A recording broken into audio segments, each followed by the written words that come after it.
career is about moments that can capture a dream. Many competitors have a dream of capturing the Primetime Championship, but for two men involved in the main event clash tonight, it's about continuing that dream.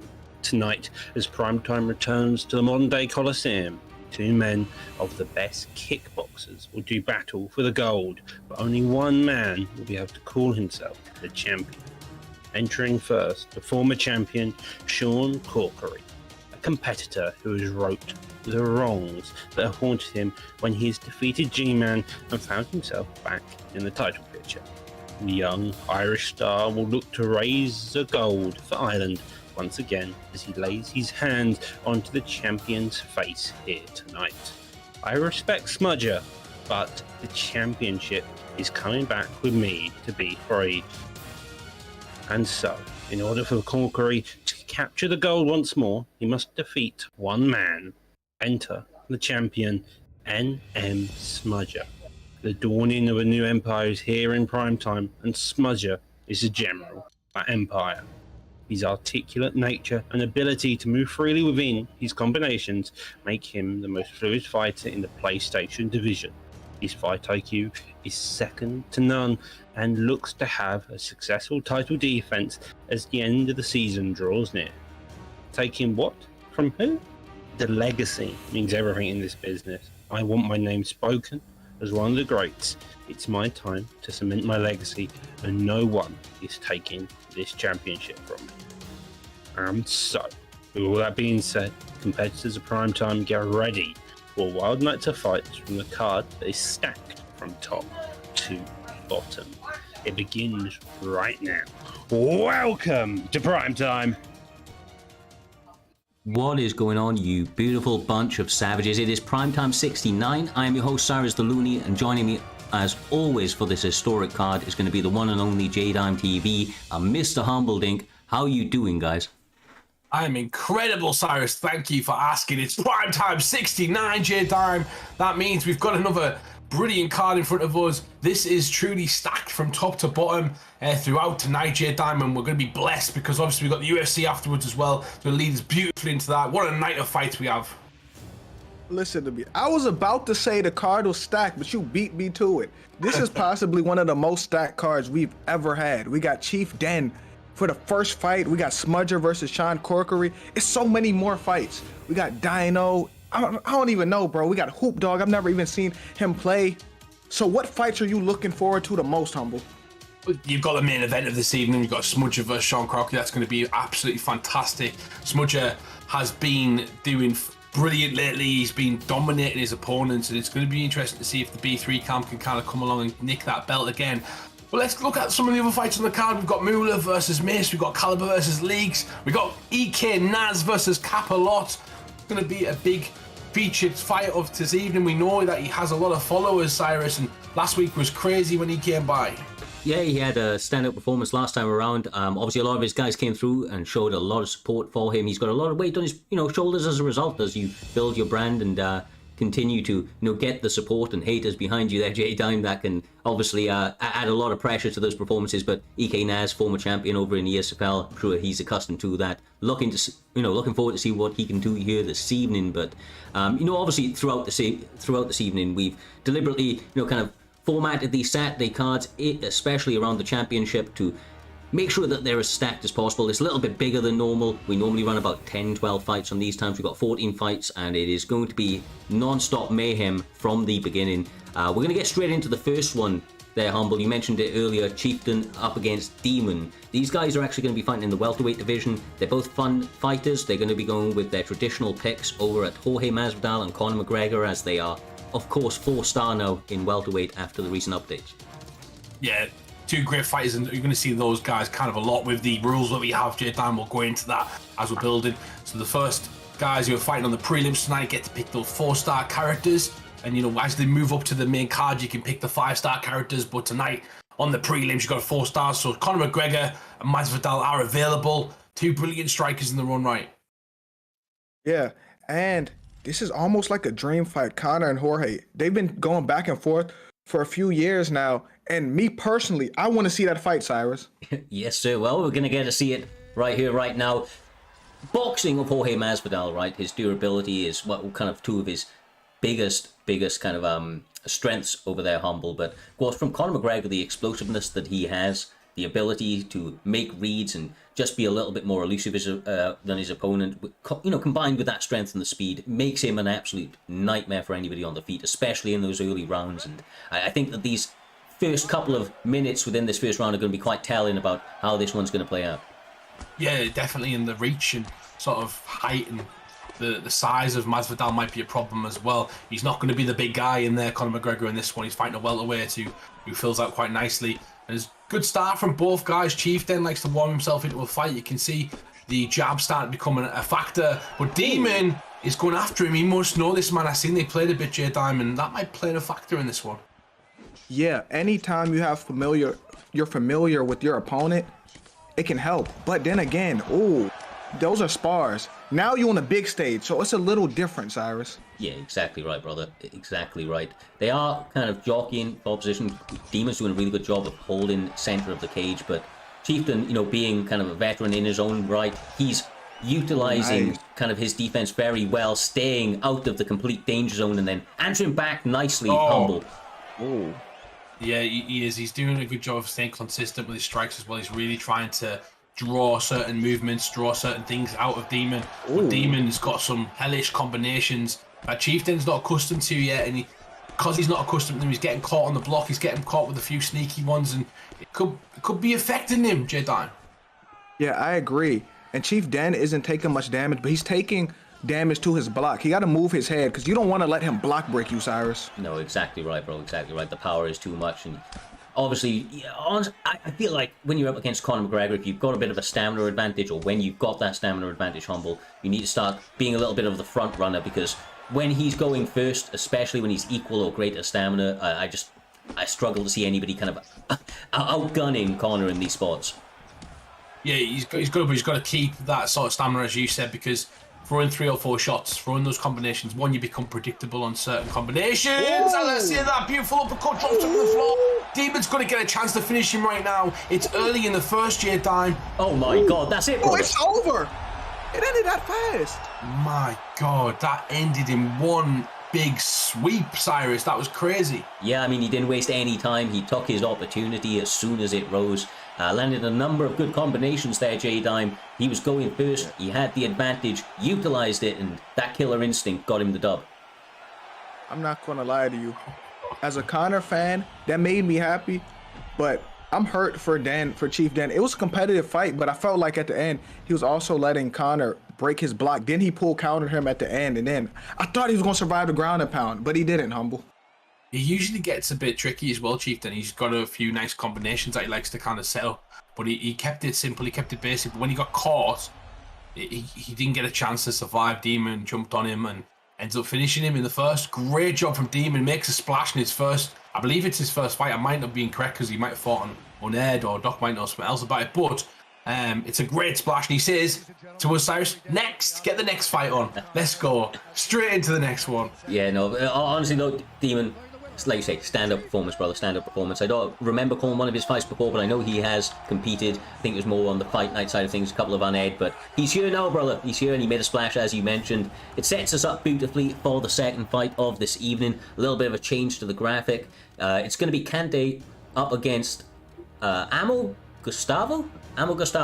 He's stepping in for a big. He's stepping in for a What's big his name? bro. I'm a Gustavo, guys. How do you not know? I'm a Gustavo. Gustavo's one of the best players on this game. He's fantastic. Hey, that's a swaggy name. I like that name. I can't even sit here and lie to y'all. I may have to take it from him. Wait, I'm not gonna lie, it took me a second to read it offhand, right? But no, it is a nice name. A lot of guys been coming through with some really nice name. Up next, I mean, obviously, we're gonna be having Duck on Quack, which is a standout name in and of itself. But more on that in a minute. Kante, Amo Gustavo are up right here, right now. Featherweight is the one, brother. Featherweight. I mean, Dan Ige is seemingly the fighter he's going with as well, and I have to say, I rate that pick. I rate that pick. You don't pick Dan Ige if you don't know what you're doing. You know what I mean? Yeah, if you don't know who this guy is, you should know from the pick alone. The information's there, J-Time. You don't pick Dan Ige if you don't know what you're doing. Yeah, I agree with you, especially against Dustin Poirier, someone who has that 5-star boxing. You got to have balls to do that, or you're very comfortable using Dan Ige, humble. Yeah, definitely. You know, he might like the power. Maybe he's just picked someone he's never played with before. But you know, Gustavo is feeling confident. He's fighting Dustin Poirier. There is a bit of a slight advantage in my.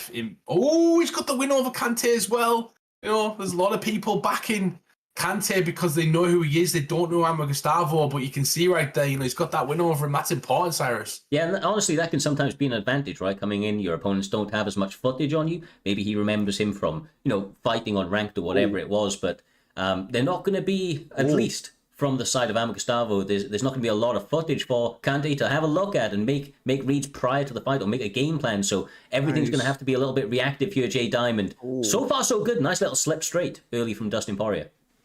Yeah, but if I'm Dan Ige, that's what I was about to say. He denied that, but I was about to say either take it to the ground or you got to get in and out. Do not stay in that boxing range with Dustin. You can get your head knocked off, humble.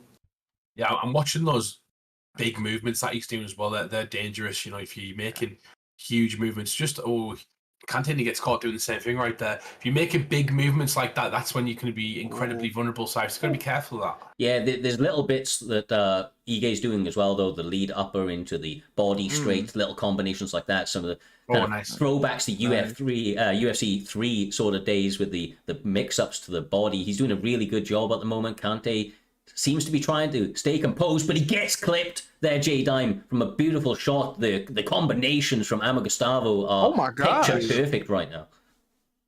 Amma Gustavo. Oh, yeah. He's got a wicked nickname, by the way, as well. Nice. Flame Strike. What a cool PSN name that is. Flame Strike, you know, sounds like an old 70s vibe, sort of car. Oh, nice. Yeah. Mate, honestly, this guy's... Mate, he's showing up and showing out here this evening. The combinations, Jay, the name, everything going right for Dan Ige. Amma Gustavo might be doing it right here, right now, bro. Oh, my God. He's It may be over. Top mount, It may be time. over.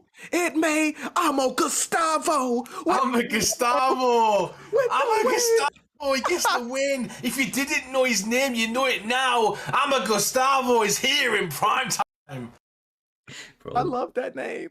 That's and I love crazy. him now. That's a great performance. With that name, That's you gonna couldn't get do some no fans. wrong. That's going to get you some fans, Cyrus. It really is, man. Like I said, the name works, bro. It absolutely works. Then he comes through with a performance like this. Underdog. Like you said, a lot of people supporting Kante being the name that's been around for a little while now. But goddamn, Amma Gustavo, a name that we will enjoy saying for quite some time to come, or so it would seem, if he continues to put on performances like that there, Jay.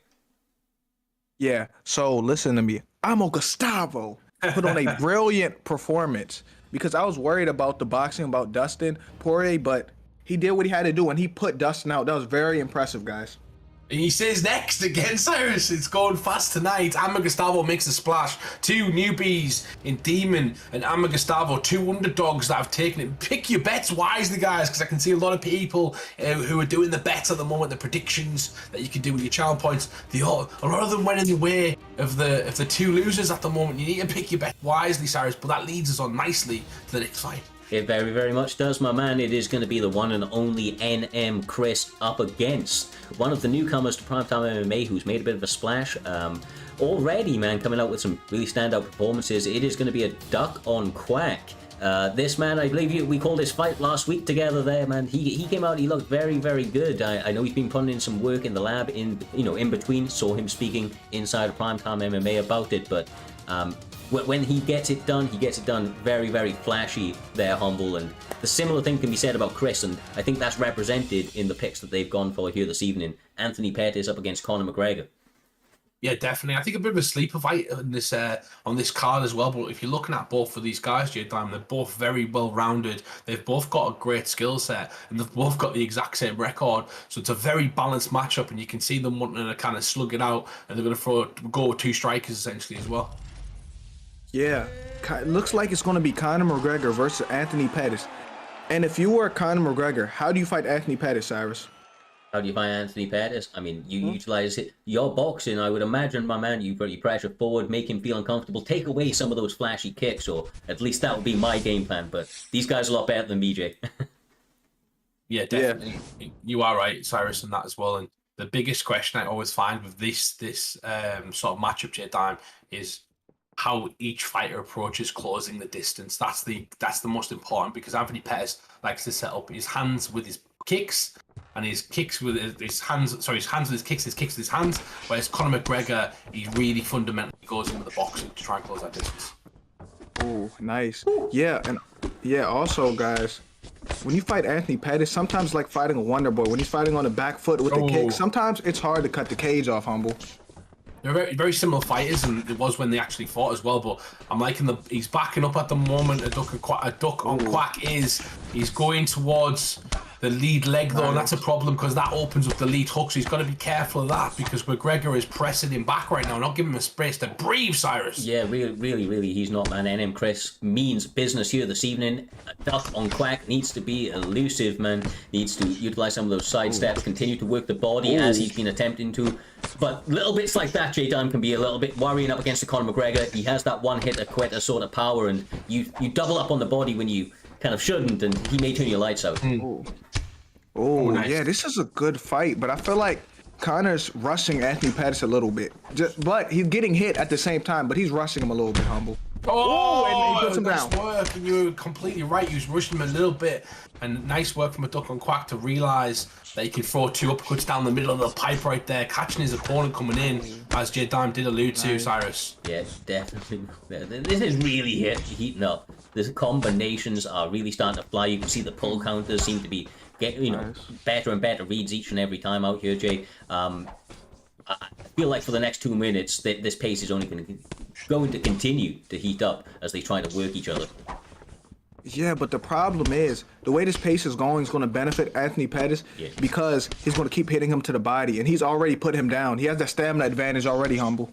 He definitely does. And the third fight in tonight, and it's already heating up in this one. And if you would like to join Primetime, make sure you go into that Discord and obviously come in and sign up. We'll try and get every single person in a fight, and this is the kind of fights that you will be in if you hit the main card.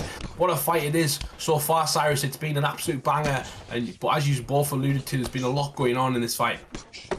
Yeah, certainly, man. It takes a lot to get into an edge spot more often than not, especially on these Saturday events. They really kind of separate the men from the boys, so to speak. And you can see that these guys already early on, third fight in, didn't take much time to get here, certainly, but techniques on display, full violence is at the forefront of their mind, Jay Diamond. I mean, it's a beautiful thing to watch, the way that these are really trying to pick at each other and set traps. Yeah, Chris and a Duck. Oh! I feel like they know each other because there's no filling out process. They got right to it and started brawling in the middle, Humble. There's something in the air tonight. I always say it when these big cards are coming up, and it always happens, Cyrus. There's something in the air tonight. Something's going on. Maybe Leon Edwards is going to come champion. I don't know. But these guys are feeling it. They're rolling with it, and they're dancing tonight because these two are letting leather off each other's face. Yeah, bro. This has been a sensational pace. As you mentioned there, Humble, it is going to potentially favor Anthony Pettis over the long run, right? He generally is going to have a bit of a better cardio, and he has been attacking that body often and early. Conor McGregor, at least for my money, Jay, needs to really kind of get some substantial damage on the side of Anthony Pettis to try and make him a little bit more hesitant to throw those roundhouses to the body, because they have been relatively unanswered so far. Yeah, I agree with that, but Conor was doing a decent job. Oh my goodness. At the end of that round, he got Anthony Pettis' head blinking. He didn't stun him, but he was doing a better job towards the end of that round. Yeah, he's consistently put on the pressure, and he's been caught for it a few times as well. But at one point, push comes to shove, and Anthony Pettis' chin is gonna. Oh, he's coming in the shot though. Beautiful shot. But he goes again. It's over. It's over. Hey guys, it's over. It's about to be over. Oh yeah. No. Honestly, I think he decided to go down there, and I think it was a smart move, right? All of the kind of damage was accumulated in the body. He was struggling to get that head health damage. Of course, his opponent, NM Chris, a veteran, shelled up fairly well, but now these shots are bleeding through thick and fast, Humble, and there's a lot of time to work in this second round. Yeah, there is, and it's going to be interesting to see if he wants to spend some time on the ground, but maybe he doesn't have a choice, as NM Chris has got the reversal from half guard, and now he's starting to rain down the punches. In a dangerous position right now. He's got to be careful. Yeah, I'm questioning. Did he do that on purpose? Did he give him the free posture up on purpose? That's what I'm wondering, because he just started hitting him with the hand he had him on the head with. Maybe that was strategic, Humble. Oh, elbows to the face right there. Beautiful work from Pettis, Cyrus. Yeah, he's doing a good job for the most part. As Jay really, mentioned a moment ago, though, he is continuously striking with the hand that's on the head, and maybe he's doing that to try and get a revenge, but it can lead to some ground and pound like that, bro. Don't do it again, Jay. Don't do it again. Please don't do it again, because Connor is a powerful guy on top of you. Connor already punch hard, but him on top of you? Yeah, he's really getting his momentum. Another strikes, beautiful work. This could be it. Gets out. Maybe desperation escape right there, Cyrus. Yeah, maybe that's what he was looking for, but you don't want to be taking that much damage to get it. But when it's on the feet, a duck on Quack is like a man on crack. He is coming forward. But Connor is with the comeback. These guys are fighting for fight of the night already. As Chris comes forward, catches him with the uppercut. He ducks back. He's on Billy legs. Oh, bro, if he had any stamina at all, that could have been lights out for Anthony Pettis, but I don't know how either guy is still surviving in this one, Jay. They are still looking for the kill shot, and there's a lot of time left to go, bro. 1 minute in this one, 5 more minutes potentially in the next one if they make it that far. Yeah, Connor is not out of this. Connor got some heart. And now this is dangerous for Pettis. It's dangerous. Oh, he drops in. The comeback. It's over. And no, it is over. He has made the comeback. He made the comeback. My he made it. He's made the comeback. I can't deal with this too early, Cyrus. It's too much for me heart. Bro, this is a sensational pace here this evening. These guys are turning up and turning out. The primetime guarantee in full swing. Once again, NM Cristo getting his hand raised over an up-and-coming prospect in Koi, a duck on Quack, man. I'm sure that there's things that he will take from this in terms of the loss. There was a lot of positives as well, but, I mean, Jay, what Chris was able to do, start strong, end strong, just really, really nice, because he did have a lot of adversity in the middle. Listen to me, there's a point in time where he was getting punched out, but it's never over until the fat lady sings. He never gave up. And he was able to turn the tide, make a comeback, and put him away. That was impressive at the end, Humble. Yeah, then we had the lady singing after that, because that was a beautiful finish. But it was a back and forth absolute war. Both guys can hold their heads high in that one. They give the people watching exactly what they wanted to see, and both names will be remembered for next week when they do fight, or the weeks after. They're trying to make the names in prime time. They're trying to put on a fight. It's all about having fun, though, Cyrus. It is competition. We are doing competition right here, but that was I bet both guys feel invigorated after that fight. Yeah, exactly right, man. Look, you want to be at showcasing your skills, right, at all possible times, but it is, of course, meant to be a fun experience, and that it's never fun losing, but nevertheless, it's fun kind of getting to take part in that that kind of opportunity, really try to showcase some of your skills, and I think Duck on Quack has done that in the past, did that for moments here this evening. Of course, though, Chris, big shout out to that man and what the NM boys have been able to do. They're coming through in a very, very strong way recently, and Chris is a perfect example of why, with the heart that they show and the all-round skills that they're bringing to the table each and every time they're showing up and showing out, and talking about well-established camps, talking about seasoned veterans within the game. There's a little bit of a change on the graphic for the next one. It is going to be BFAP Hoop Dog, the newest edition of BFAP. Of course, one of the most kind of established camps within this league, or within the community as a whole there, J-Dime. But up against him is a man that we haven't seen for a little while, a man that I know very well, who was one of the OGs from the earliest of days and has been active within the community as a whole.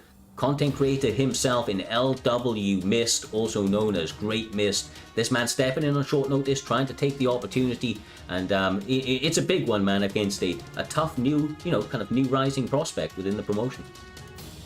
So I've never seen Hoop Dog fight before. And if your name is Hoop Dog and you don't play basketball, I'm gonna be really mad. I'm gonna be mad. But this is his debut, right, Cyrus? We will check with Dog in the back, but he likes basketball. Potentially so. It's not. I can give you some information.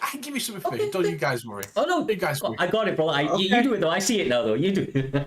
BFAP Hoop Dog is 2-1 at the moment in this league, in this season. Essentially, obviously, I don't know why Doc's nearly part of BFAP, but I want to know more. Why is he nearly part of BFAP? Is he actually BFAP? Is there so he's almost BFAP Hoop Dog? Maybe he rides on tonight, bro. You never know.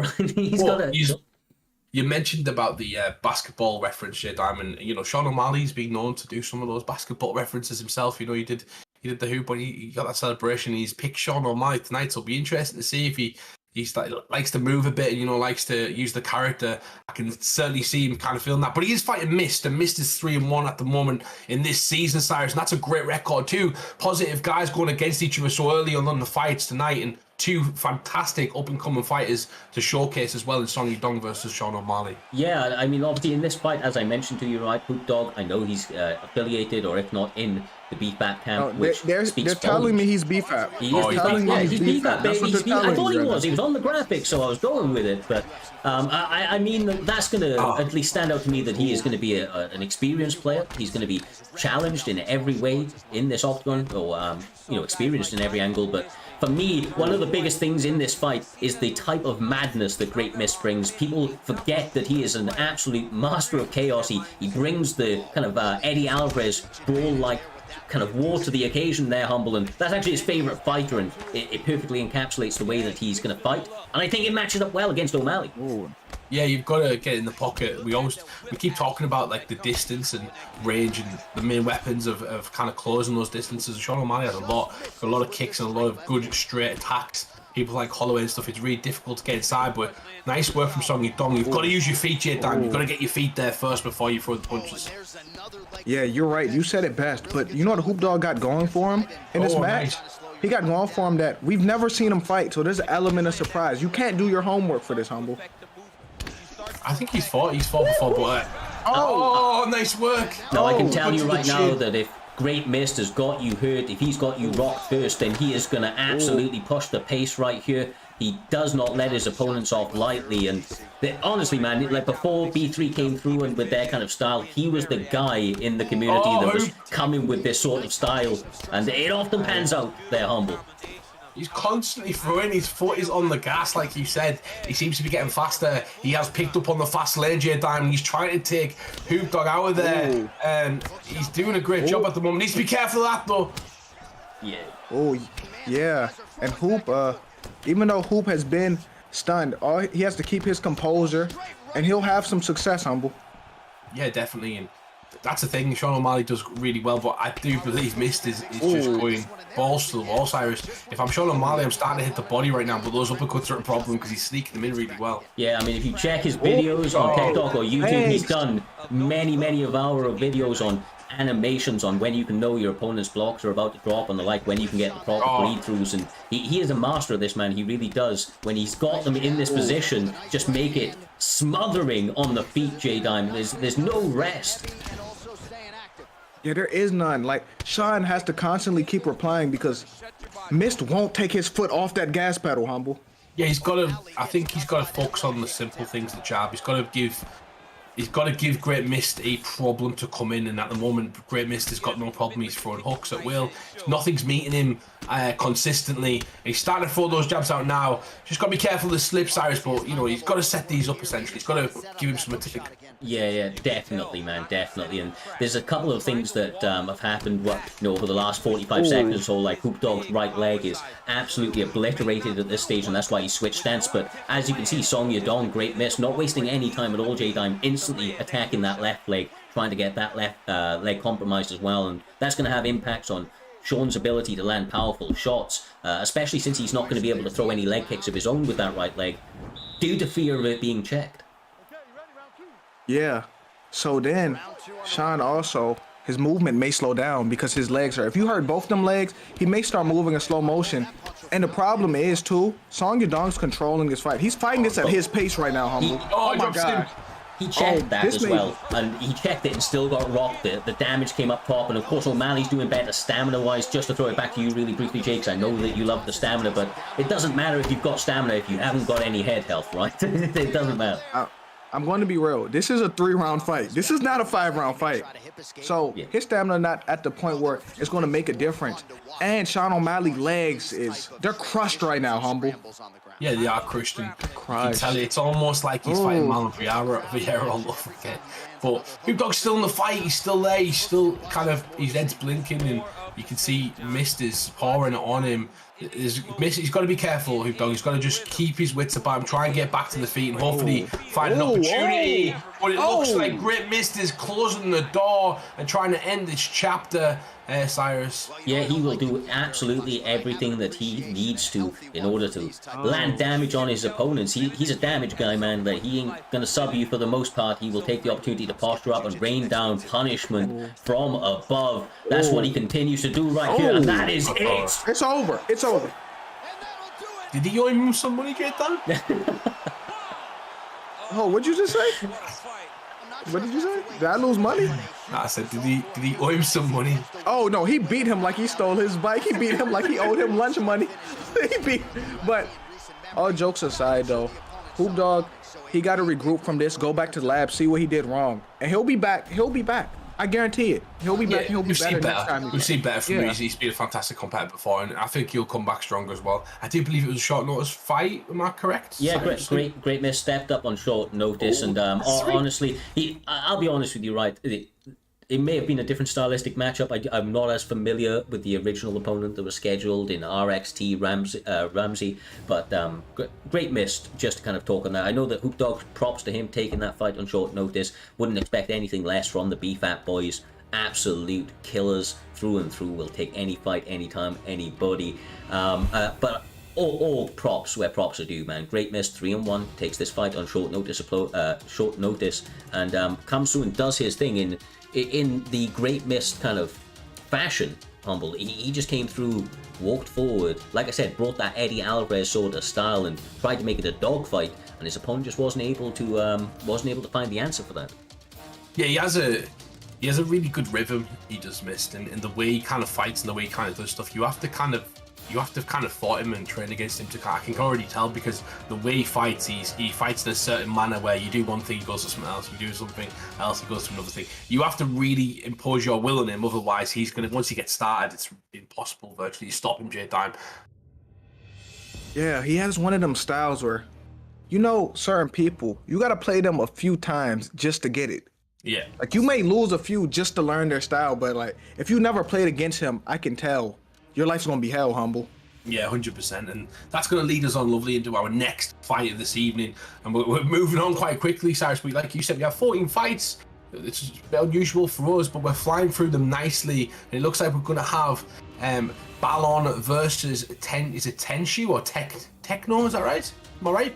Taicho, I'd say Taicho. I don't know about it. I'm guessing, I'm not going to lie, but if we're butchering your name, we apologize. Either way. Tell us how to say it. Well, let's say it properly what you tell us. But either way, we've seen Ballon be around the block for a while. They said Taicho. Taicho.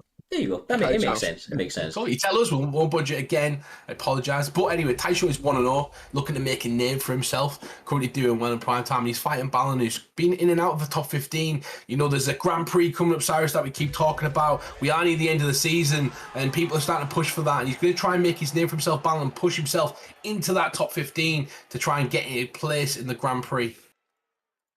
Yeah, I mean, obviously that's what it's all about at this stage now, putting yourself in a position to end out this season in a very, very strong way. Even if you're not going to be in a position to make a run at the end of this season, you can start out the next one with an opportunity, potentially the best opportunity that many people will have to get their hands on Primetime Gold. You enter that tournament, 16-man tournament on both sides of the consoles, and duke it out with the champion in the mix to find out who's going to walk away into that next season on top. But like you said, he has to answer the call here this evening and stop the rise of a dangerous up-and-comer in Taicho.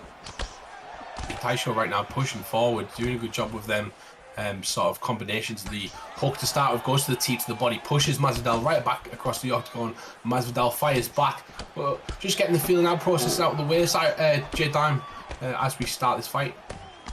Yeah, and I always respect the Robbie Lawler pick, because there's a million people he could have picked, and he picked the legend Robbie Lawler. So I always respect that pick, Cyrus. Yeah, definitely, bro. One of the absolute kind of OGs of this mixed martial arts game. Ruthless Robbie Lawler is an absolute pleasure to see do his thing in this cage. And like I said, the same can be said about Jorge Masvidal. These are two OGs throwing down very, very quickly, and they're making some good defensive moves, but it's all about the offense with these types of fighters. They're Humble. They have so many tools at their disposal. Yeah, definitely. And Robbie got a lot of different tools, but he's just suffered a bad loss of Brian Barberina, I think it was, and obviously Masvidal suffered a few as well. So these guys are the last kind of remaining Strikeforce guys, I believe, and coming through, kind of saving that spot and still being in there. There's literally 2 or 3 left of them, and these are the guys. Yeah, I mean, look, this is a sport where the young eat the old, and these guys are getting a little bit long in the tooth, but they match up beautifully here this evening, J-Time. The flying knee, everything coming the way of Taicho early. Yeah, I'm scared now. Oh my goodness. Ooh, this is going to be a great fight. I can already tell. This fight is not going past the second round, guys. It's not. It's like the night where you say call the ambulance, but not for me. Every single time we think that something's going right, it switches in the other direction, and they're giving us constant twists and turns, Cyrus. I do not know who's winning each fight until it's over, essentially. Well, especially calling it from these sorts of spots and doing it, you can honestly have some understanding for the judges, because it can be really, really tough to call such closely contested bouts like this. Jay, they are going back and forth, making excellent reads, pulls, counters, the lot, everything being thrown already within the first 4 minutes of this first round. Yeah, watching this makes me nervous, because I think somebody's going to get stunned again before the end of this round, Humble. Yeah, definitely. A nice jab right there coming from Masvidal. Really catches his opponent coming in. Little speed at the face. Goes with a head kick. Closes it up with a nice punch at the end of that. That's going to make you think about coming in after those kicks. You've got to be cautious of those as well, J-Time. Yeah, you do. And who do y'all have winning this round so far? I don't.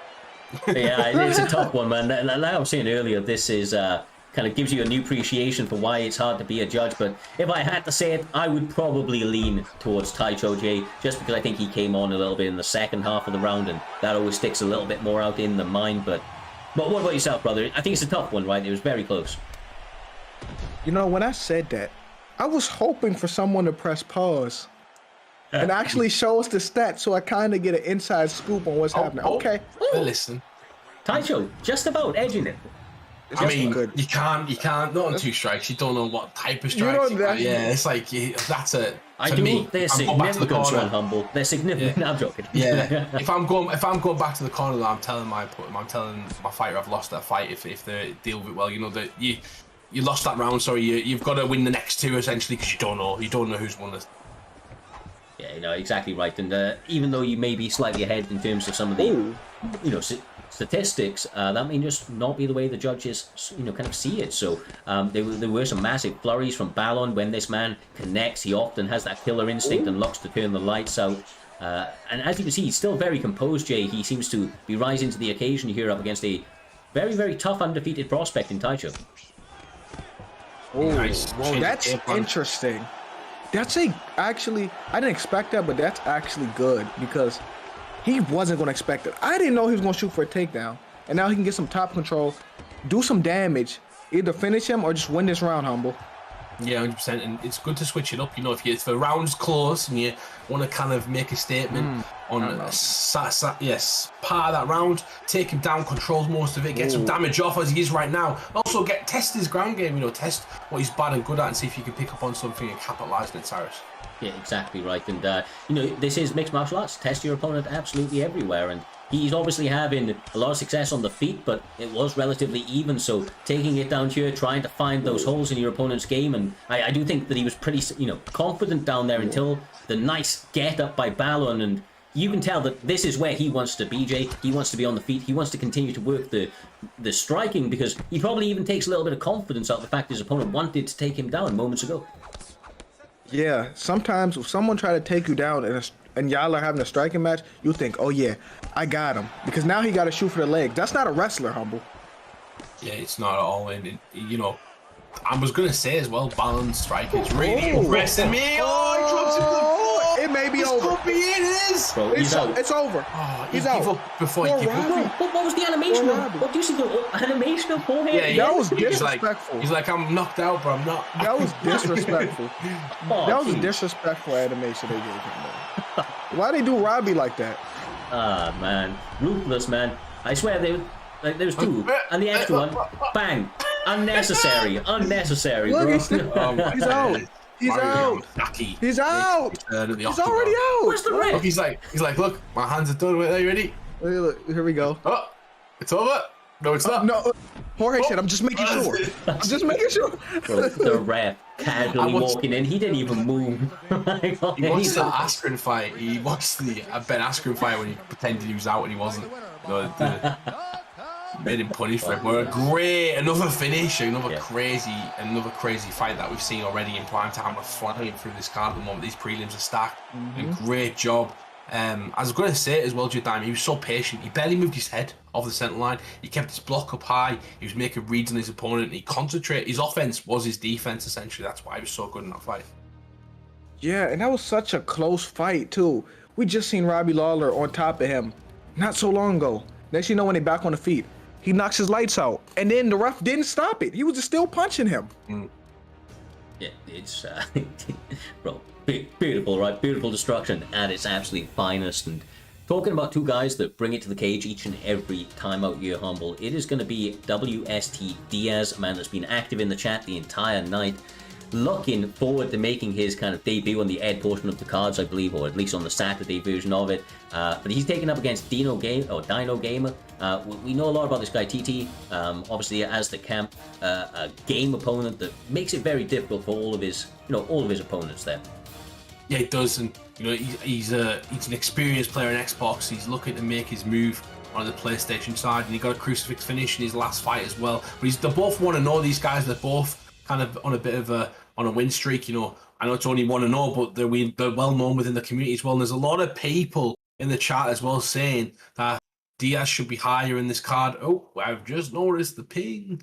Yeah, this is always the thing with Dino, though, right? Isn't he from Australia or something like that? Oh, yeah, he is. I just remember Dino's from... Yeah, he's from Australia, right? So this ping is obviously very high, but it's the same sort of things as we can say about some of our friends that have come through in the day. It's a stable one, bro. A stable 336, but a stable one. I'll let you... Don't cancel this. Don't cancel this fight. I'm going to tell you why. Because it's a steady 3-something. It's not like it's jumping. It's a steady. Don't stop this fight. Bro, if it stays in 4K and it doesn't impact their ability, of course there's going to be slight delay, but that will be equal for both guys. They're happy to run it. We're going to run it either way, my guys. We're about to find out how this... look, even with the ping, look at the actual stream. This is better than a lot of guys that kind of have a 36 millisecond one. Quite genuinely. 4K, we're going to get to see them what they're able to do. They're starting out quickly. Diaz not wasting any time trying to work some of that striking, but the inside boxing may become problematic if he starts to throw some kicks there, Humble. Yeah, don't judge a ping by its number. That's your new catchphrase. I like it. Nah. Sean O'Malley, he's really Diaz is using him really well. I was going to ask the question: what does WST stand for, Cyrus? Dude, no, bro. I don't know. Let us know on the truck. WST as well, obviously a new camp to me anyway in this community, but he's got a lot of people in the sort of chat egging him on. I'd like to know a bit more about those guys. And Dino Gamer is a well-known player, as you said, picking Song Yudong. It's going to be interesting to see how he comes forward and tries to deal with Sean O'Malley's reach here, Dan. Yeah, because that jab of Sean O'Malley and them straight shots can give anybody problems. But I feel like Dino's going to start to grapple later on in this round, Humble. Yeah, 100%. And you've got to grapple him. Sean O'Malley though, dealing with the sort of pressure from Song Yudong really well, making him think about his shot, Cyrus. Yeah, no, he really is. The body work though, I have to say, I think that is beautiful from Song Yudong. Just Dino Gamer obviously understands this is going to be a 3-round fight. His opponent probably isn't just going to get flash KO'd, so he's trying to put that money in the bank early, and that's going to make it a little bit easier to hit the longer and rangier fighter. With that being said, he stunned him nice. Sat down on those shots, Jay. It was beautiful timing. Yeah, them Sean O'Malley shots can hurt anyone, and Dino's not moving his head much either. His head's kind of on the center line too, Humble. 100%. It's a good job. I'm liking what I'm seeing, and obviously attacking the legs, attacking the base. We seen it earlier on against Sean O'Malley. They did him dirty one time when he came through as a 4-star fighter and put his leg health down because of the Cheeto fight, and never really give him it back. So his legs are a bit sus on this game, so it's a good job to kind of attack those legs, Cyrus. Oh, certainly, bro. Certainly, we've seen him become compromised before. And he's not going to follow him down to the mat either. He will make him stand back up and continue to make that the punishment continue, but it's going to be easier said than done, bro, because obviously there's been head health events on the side of Diaz. He's been able to land that on Dino Gamer, but Dino Gamer is working that right leg beautifully at the moment, Jay. Absolutely beautifully. Got him in, a very compromised spot. Never mind. Oh, he may put him out. O'Malley. Oh my. I'm not gonna lie, Sean O'Malley trying to make a statement, but Dino's not out of this though. Ooh. Nice work. I like that combination. A jab to a jump and flying knee. Beautiful work right there. He's got to be careful he doesn't leave himself in a vulnerable position. That leg's still blinking. Dino Gamer's going to go back to it. You know, years top players do. They stick to something and till it becomes a serious problem to open up something else. They understand.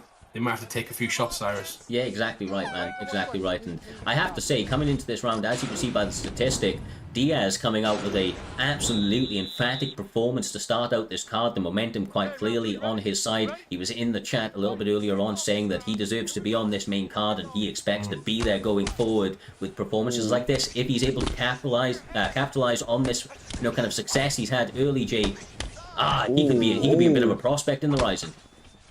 Yeah, these shots are troubling Dino too because, like I said, he's not moving his head. So every shot, even if it's not hitting him, it's hitting his guard every single time, Humble. And that's the key. He's bringing it down, and there's a bleed through as well. Nice sidestep right there. Catches him with a straight. That's for the combination. The head movement comes in from Song Yudong. He is rising to the occasion. He is not taking any of the handicaps at play. There's a 1 second delay due to their stable 320 whatever, and that's like you said, it's not making any difference. He is showing that right now he is the better player. Let's see if he's able to continue to do that, because we've seen Dino Gamer turn around worse positions before, bro. It's so evident that's not affecting the sort of game style. That if you didn't know about this ping before we told you about Australia and thinking you couldn't see it, you wouldn't have a clue that before. Bro, it's not Australia, it's New Zealand, Humble. You gotta get it right. That's like me saying you're from Ireland, Humble. You're not from Ireland. Northern Ireland. My bad. He just leaned back at that flying knee. Yeah, I mean, it's semi-connected. He got a knee to the chest. This time a couple of shots to the face. O'Malley just not able to. How is he still alive? I was about to say, how is he still alive? Not for much longer. It is over. It is over. Diaz with the W. That was a good performance by Sean O'Malley. Bro, it was a good performance, Cyrus, and Sean O'Malley gets the win. And Diaz wanted to be on that main card. I'm sure he'll be knocking on the door for the matchmakers now. You didn't know before, now you do. Tough competitor in Dino Gamer gets knocked out, and fantastic performance from Diaz. Yeah, and I think just to capitalize on this, if you're new to the promotion, then it'd be a good opportunity for us to say, of course, finishes mean extra points. You propel yourself up those rankings a lot quicker by getting those finishes, and I think that's one of the main reasons, of course, that we see these guys really try to leave every single thing in the cage. You don't often see many people approach it in a kind of a point style, or point fighting sort of style, I should say. It leads to beautiful displays of destruction in this cage. Once again, TKO Sugar Sean O'Malley. What a performance from Diaz. Stand up, stand out. Getting a big W in his kind of favor and walking forward, looking very strong, potentially making that main card going forward. But talking of main cards, going to throw it to you two guys for the next couple of seconds to give us a little bit of rundown of this main card, lads. We mentioned it at the beginning. Of course, we've got the main event, NM Smudger up against B3 Sean Cokery. But of course, that isn't the only fight here this evening. Absolutely stacked top to bottom. 100%. And I'm going to take over this one because a lot of people starting to pour into the chat as you would expect. J-Dan, because we do have a fantastic fight up next before we break down the later on in the main card and give you a quick rundown. But Naz versus Capalotta is up next. It's our first fight of this evening when we come back, and that's going to be an absolute bar burner. Them two guys are going to throw it down tonight. Listen to me, Humble. I'm not gonna lie to you. That Nas versus Capalotta fight is the people main event. Because every time Nas come through, he brings all his fans from TikTok. He brings a lot of people with him. And there's a lot of pressure on him. But it seems like he rises to the occasion. We seen that last week. When all the people join, it's like he get an attribute boost. He get better. So you know, some people perform good with the lights on them. Then we got Capalot, who's no slouch, who's going to be the underdog because, you know, Nas have all his people with him too. But I think this is going to be a great fight, Humble. It's not going to be a whitewash. No, 100%. You got Naz. He didn't last week. His first opponent he fought was Skish as well. And Skish was a fantastic competitor. Both had the same record. And now, Skish had 1-0 and Naz fought him, and he was 0-0. And now he's 1-0. He's trying to make a splash and get himself in that top 15 as well before the season ends. You can kind of tell that he gets 2 wins. He goes to 3-0. He's going to guarantee himself a spot in the Grand Prix. And then that's when the trouble starts because, you know, Naz wants to fast track himself to a championship, J-Dime. Let's not beat around the bush, right? That's exactly what he wants to do. He's won the ESFL championship. He wants to fast track himself to a championship. And this is a great opportunity to do so. If he goes 2-0 tonight, he's knocking on the door. You can't ignore him. Yeah, if he wins tonight, he would be undeniable. You can love him, you can hate him, but he would be undeniable. You can't hold that from him, Humble. 100%. And that being said, I think we're going to get back to the fights, Cyrus, and I think you are back. Yes, sir. Yes, sir. These guys are now set up, ready to go. The anticipation is at an all-time high. Of course, S&B's very own Capalotti, an affiliation of the EK camp. So these guys are going to be familiar with each other. Of course, EK Naz needs little introduction going into this one. You can see at the beginning of the main card now, as I believe that we mentioned a little bit earlier, 5-star fighters are now at these guys' disposal, so a little bit more variety, I would imagine, in some of the matchups from what we've seen a little bit earlier on. And of course, we're getting the first showing out there, J-Dime, of Bold Volkanovski, which is a troubling force, to say the least. That's a mythical character. Volk was already good, but they finally made that man bold on the game like he was supposed to. And he's not 5 stars in this weight class, but he's scary. Like, Bald Volk is a mythical character, Humble. You agree? Yeah, 100%. His movement's incredible as well. Even that lightweight, it comes over. But he is fighting a tough competitor and someone who got a lot of boosts from beating McGregor in Dustin Poirier. And Naz gets caught right there. Needs to be careful. That Capalot jumped on that one as he went for the clinch. And Naz likes to warm himself into a fight. He's a bit of a slow starter sometimes, Cyrus. We'll see if he kind of can warm himself into the fight. Yeah, Capalotti is trying to capitalize on it, but he's a couple of big shots from Naz, and of course, Dustin Poirier, especially in this weight class, J-Dime, absolutely dynamite in those hands. He can turn the lights out of anybody, anytime. All he needs is one clean land. I think Dustin, to me, is the best fighter in the lightweight division on this game because he has the 5-star boxing power and speed with the health stats. Connor has the boxing, but his health stats are bad, so that's why I think Dustin is really the man in this weight class on this game, Humble. Yeah, definitely. I'm liking what I'm seeing from Capalot. He's doing a really good job on the outside, and as he's trying to figure him out, he's trying to really get the sort of patterns of Capalot at the moment. And usually he does, and then that beautiful hook comes right there. But look at the beautiful head movement from Capalot. Cyrus, nice work. Great fight so far. Very technical from both guys. Yeah, both guys really trying to settle in and make some adjustments and reads, preemptive head movement. You can see the first clinch attempt from Naz attempts the trip, but Capalotti has been wise to a few of those tricks so far. Seems to be really utilizing those 5-star kind of kicks to the lead leg of Dustin Poirier here, J-Dime. He's having a bit of success with it. Yeah, you got to keep in mind, Volk has 5-star leg kicks. Yeah. Volk can mess up your legs. Do you remember what he did to Max Holloway? Even though Max act like it didn't affect him, but they were effective, Humble. Nice work. Yeah, 100%. Capalot's he's really impressing me so far in this round. I do believe he's slightly ahead, and Naz is still trying to figure him out. He has moved into the orthodox stance with Justin Poirier, so he's trying to kind of get used to that style. He's trying to capitalize on the movement, and he was struggling in the other stance. Maybe this one will be better for him, Cyrus. Yeah, I mean, he's setting up that outside calf kick. It's going to allow him to use that lead hook to try and stop some of the movement as Volkanovski is stepping off to that power side.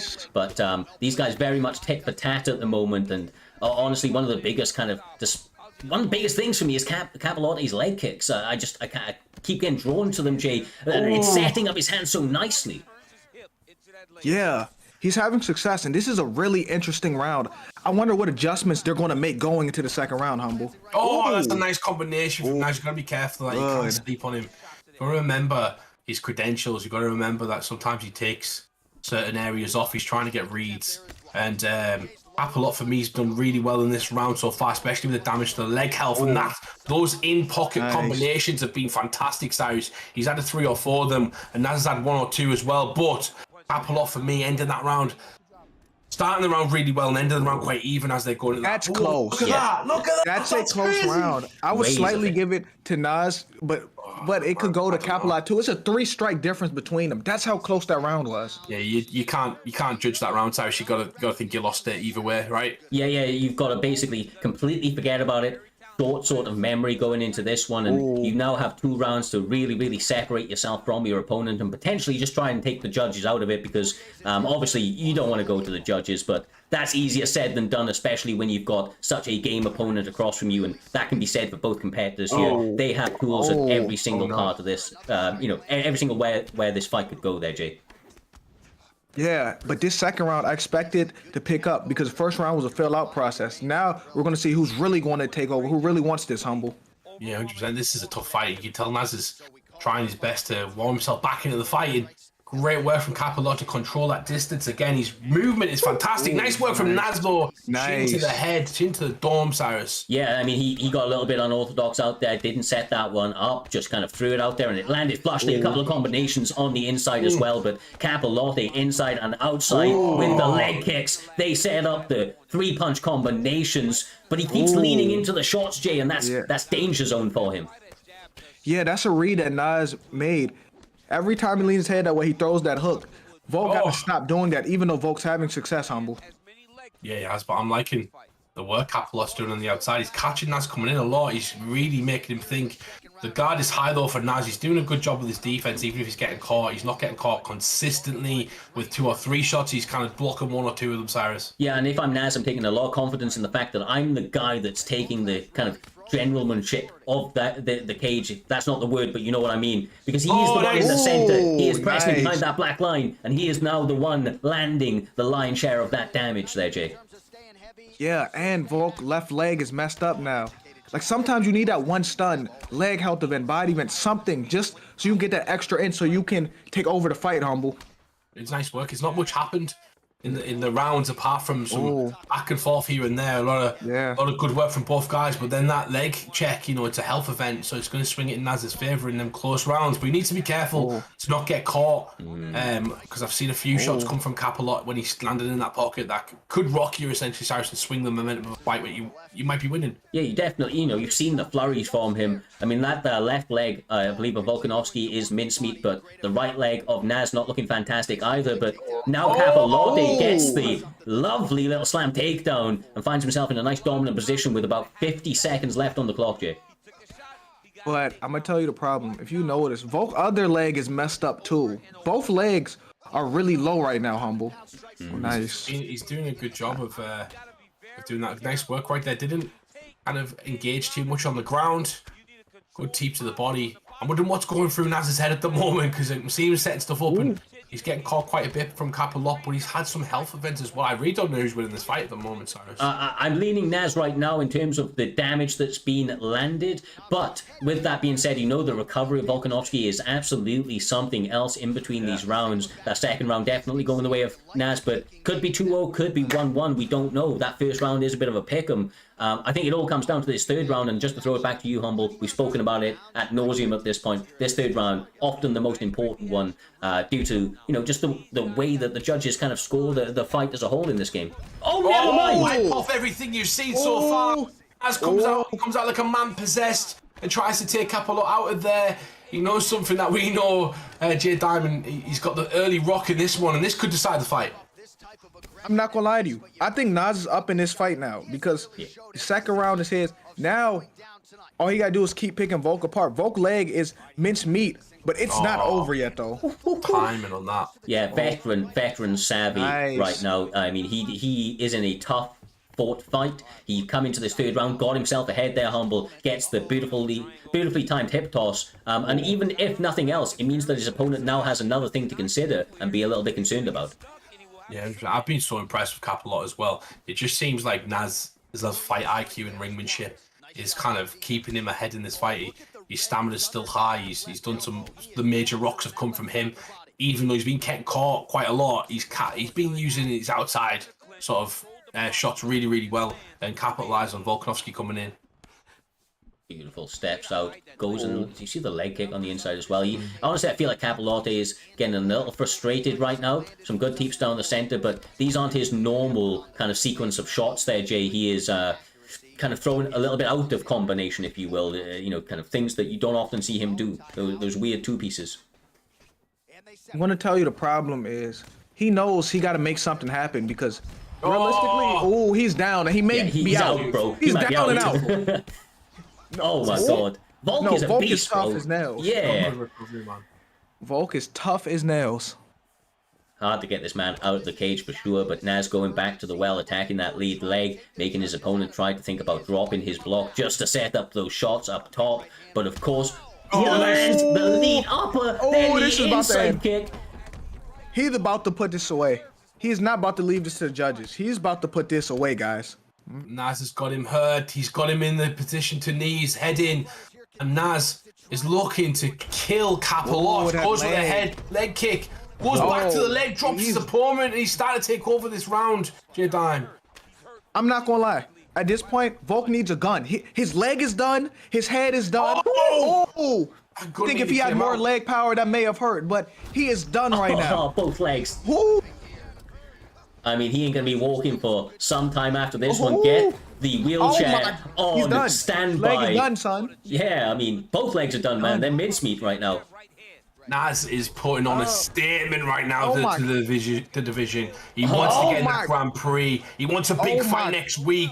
And he's trying to prove a point in this round, Cyrus. Yeah, look, he was taking a little risk there. He knew one leg kick equals stun. And this third round is being solidified as a result. The uppercut to boot ends the round in style, J-Dime. You've got to be thinking after a very strong second and third round, that is Naz's victory. Potentially even a 10-8 in that third. A great fight. Very, very close to start with, but did seem to favor one momentum towards the end there. Listen, guys, that was competitive for a while. But in that third round, he started doing some illegal things to him. He started beating him like he stole something. He took over. That third round is the most important round, and he did him bad that third round. But Kapolov was competitive throughout the whole thing, so he has nothing to be ashamed of. No, and he's been around the scene for quite some time there. So, sorry to jump in, humble Capellotti. Obviously, joining the S&B camp, he's going to be familiar with Naz and the pedigree that he brings to the table. So, a tough fight for him, but he's been around the block. I'm sure he'll go back to the drawing board with the guys, EK and S&B, and look to kind of work on some of the mistakes that he maybe made here this evening. Yeah, 100%. And it was a great fight for him. He's gone 2-2, now he was 2-1, and Naz goes 2-0 in that Xbox division.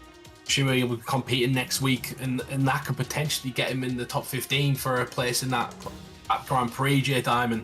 That's massive. If he gets in that Grand Prix, you can win the belt essentially on that week. So that's exactly what Naz wants to do. He wants to win that belt, and I'm sure his fans who've come by tonight, if you do want to compete in Primetime as well, you can. We get every single person to fight. So if you think you've got the gonads to compete with these guys, do sign up in the link that we'll put in the Discord right now and put your name down for a fight and follow those rules in the chat and enjoy the community as well. But going to lead us on nicely into the next fight, J-Dime. Sam Cooper versus Sambo. Man, that sounds like a great fight because we haven't seen a bad fight yet, Humble. Not one bad fight yet. All of them have been entertaining. What do you mean yet?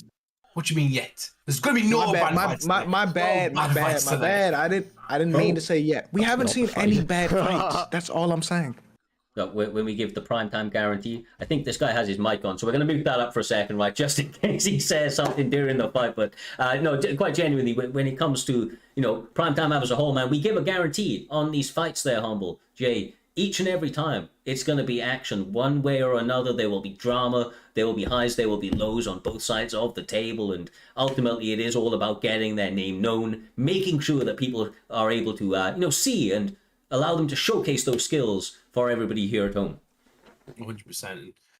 We're into the fight already. I just need to break down some of these guys because we got Matty D. Everybody knows Matty D. He's been brilliant. He's been all over the place, and he fights the top competition a lot of the times. Always usually in the top 15. So we want to make get himself in a position of that. But he's fighting a 2-0 guy coming in at Sam Cooper, who's got the bald Volkanovski. And as I've talked about all that, these guys have pelted each other, J-Dime. And what have you seen so far from these two? Listen to me. I'm gonna tell you the problem with this. I thought the Max and Volk rivalry was over. Why are we seeing this again? I thought Volk put it to rest. Now we're seeing this again. Hopefully, Max has made some adjustments. I don't know, Cyrus. Yeah, I mean, a bit of a different beast in the game as well, though, right? I mean, death by 1,000 cuts, and as you can already see, it can be a little bit difficult to deal with when your opponent's got that block low. As you can see, Matty D turning up with all of the absolute menacing might that's gonna get him the victory. It's over. Within 2 minutes. God damn, bro. God damn, Matty D showing up and showing out, Jay. It's already over. The match just started. This is the opposite of real life. It's over already. And I'm going to tell you what the problem was. If you notice, Volk was trying to pull, but he couldn't get his timing. So he was getting hit to the block. He was getting hit to the face. He was getting hit with straights when he pulled. So there was nothing he could do there. That Max need to get drug tested, Humble. That's all I'm saying. My D says, get you 2-0 and shove it up your ass because I don't care about it and I am the veteran amongst this, and really puts himself in a good position. If he fights next week, he potentially might be in that top 15, Cyrus. Yeah, I mean, it's something that doesn't get spoken about often enough with Matty D is he is actually a former champion. It's been a little while since he's been at the upper end of the echelon within Primetime MMA, but he's always floating around that top 15 mark, top 10 mark. And I mean, with performances like that, not going to be too long before he gets his opportunity, kind of knocking at the door quite clearly, refocused and looking to put in the work. Great work for him, stepping up on short notice. Obviously, change on the graphic, didn't give that enough credit beforehand, but he took that fight in short notice. Same for Sam Cooper, so props to both guys, but Matty D knocking it out of the park here this evening. God damn. It takes us on with this fucking crazy pace that we have here this evening on to the next fight of this evening there, Humble. It is going to be the one and only Meeseeks up against Mma TT. TT have had a little bit of a tough run so far here this evening, and this is the opportunity now for Mma to come out, show up, show out, and get that W for him and his camp. We've seen him do it many times in the past, but of course Meeseeks is a very, very tricky guy to come up against. Yeah, 100%. He's currently 3-1 ranked against Mma, who's 9-4, and that them two records, you can tell they're top of the division for a reason, and they're going to be fighting each other. It's a bit like the last fight in Matty D, high-ranked opponent versus Sam Cooper, who's undefeated. We've got that throughout the card tonight. That's why it's so stacked, because every single person on the card is highly ranked and kind of defending the spots, J-Dime, or they're trying to push just into that top 10, top 15. Yeah, and Nick Diaz versus Izzy, that's interesting because I don't know what advantages Nick have, because Nick has that 5-star boxing, right? So does Izzy on this game. So I respect that Nick Diaz pick, even though Nick Diaz is like that on this game. I respect it, Humble. The biggest issue I see with this fight, and maybe Meeseeks knows something I don't, it's the footwork. Nick Diaz's footwork isn't the greatest on this game. He's very flat-footed, Cyrus, and getting after somebody who's on the toes all the time. You can't be flat-footed. You're going to be caught in shadows. Yeah, exactly right. But that all comes down to the way that Adesanya wants to play. Mma needs to play long. And I feel like he's the type of guy that knows this. We've seen him do it in the past. He's obviously been fighting actively this season, and activity quite clearly seems to be his friend as he opens up this fight in an almost a perfect way, Jay. Dodging everything that came his way and landing some nice kind of rangy shots to keep Nick Diaz at bay. Yeah, he's going to keep Nick Diaz at bay and make it hard for Nick Diaz to find his range and close the distance, Humble. 100%. TT Mma doing a fantastic job on the outside so far. He's really making it hard Meeseeks to come into that range. Doing a great job. Still early on though, Cyrus, and you know Meeseeks is going to try and work himself into the fight, like he does right there with a beautiful body shot, putting his man on thin ice and on notice right there. Yeah, if he can get on the inside, if he can fight at boxing range, this fight is Nick Diaz's to take, you know, in my opinion, but he has to be able to get into that range, J-Dime, because as you can see, Mma just absolutely poking and prodding at him with spear-like shots straight down that barrel. Everything's long, everything is rangy, and it's making it very difficult for Meeseeks to be able to get anything going. Yeah, this is going to be tricky. Ooh, because if Izzy can keep him on the outside, it's going to be hard for him. But if I'm Izzy, I got to keep him off me. I got to throw knees when he get chest to chest, and I got to throw them teeps to just keep him off me, because now he's starting to march him down, Humble. Nice work right now from Diaz. He's interrupting the strikes. He's doing a good job. He has to. He can't like close the distance with a certain flashy kick or anything like that, or even his double jab. He doesn't have the feet, don't carry with it. So he's got to counter his opponent to close the distance. That's kind of what he's doing. He's figured out certain combinations and he's using the counters to close the distance and then get into that boxing range, Cyrus. Yeah, exactly right. Nice. And obviously, it's just it's so tough when somebody's playing Izzy like this way. I mean, a lot of people, especially in the early days of UFC 4, were struggling to play it as Izzy, or at least utilize him in an effective way. But as you can see with Mula right here, he has been so elusive. He's utilizing his kicks very, very well, although did get caught on the inside right there, Jay. But just, it's all impactful. It's all impactful, brother. Oh, it's over. It's over. No, I think Nick is the. Oh, never mind. Nick survives. I thought it was about to be over. Don't just finish the stopping, guys. You know what I mean? You've gotta put them out cold exactly that. You can't, even if they drop and they look like they're out, J-Time, they're never out. This is UFC 4, Humble. That's all I'd say. Back take is on the he cards. He got gets back-sitting. it, bro. He ain't gonna obviously be able to use the rear naked choke, so he utilizes it to get back to his feet. And I'm surprised there, Jay. I mean, Nick is an absolute savage on the mat, and he could have tied him up other than eating another couple of kicks to the face. This Izzy style is just so tricky. If he keeps him from the outside, mixed teeps in, I think he should throw a little more leg kicks too, because Nick has weak legs. But this is a tricky style. Nice work, goes with the uppercut again. Is he using good boxing from the outside? Oh, nearly times that elbow really well. my. Catches him coming in Man. right at the end of the round. Close round. That's the way What to you end mean? out. That's the way to end out a dominant round. Jay Dime, as Izzy did absolutely. I mean, slap his opponent forgot about around the that head kick. kick, I'll be Yeah, honest, no, but- he was doing good, bro. Yeah. Oh, and the drop Humble, bars. when you I said can't close remember round, I was that. about to say it's close until someone gets dropped. Yeah, of course. It was. Well, I thought Diaz was doing well at the early stages of that round. He was doing a good job closing the distance. I think that's what I was referring to. But definitely the big health events came from Izzy. I just think that if Diaz can also get some off, he's going to give Mula some problems, I guess. Yeah, but it's hard to close this distance. If he goes in and out and he makes Nick Diaz miss, it may discourage him a little bit, Humble.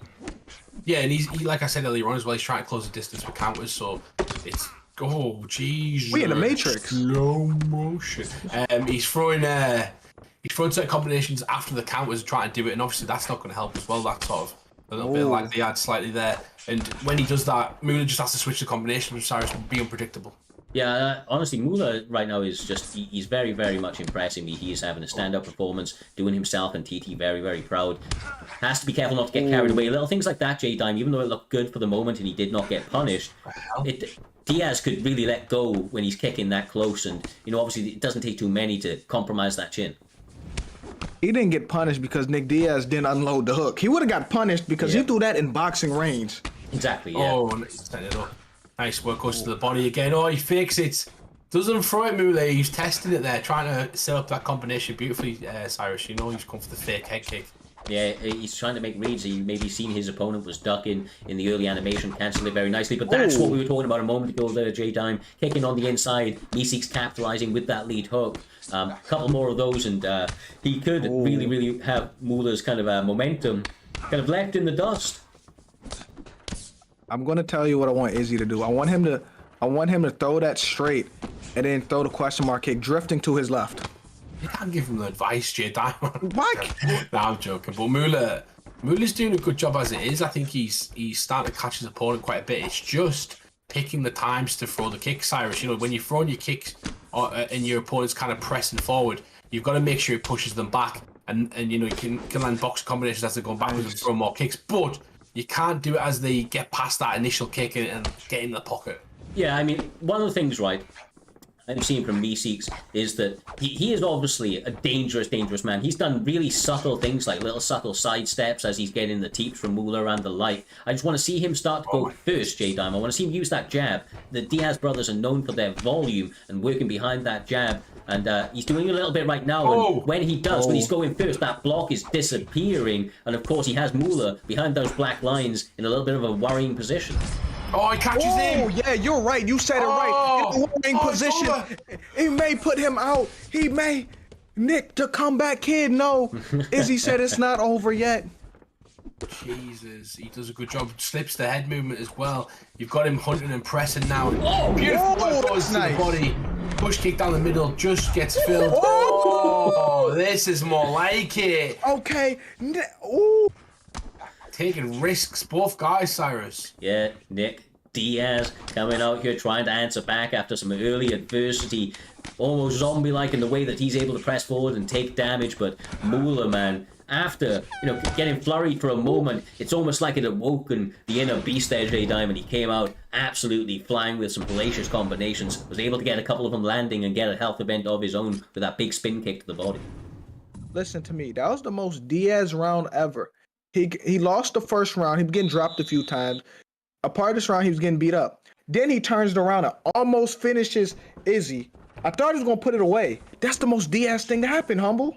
100%. And yeah, that's why you can't count these guys out. You've got to be careful with the shot selection that you're throwing, Cyrus. And if you overexert, if you don't pick your shots, you're out cold. Diaz could be on top of you, raining ground and pound. Yeah, looking for that finish. That block has disappeared, but Meeseeks was able to keep that guard high. Survives for a moment, spin elbow, digs to the body, J-Dime. He may be getting the W.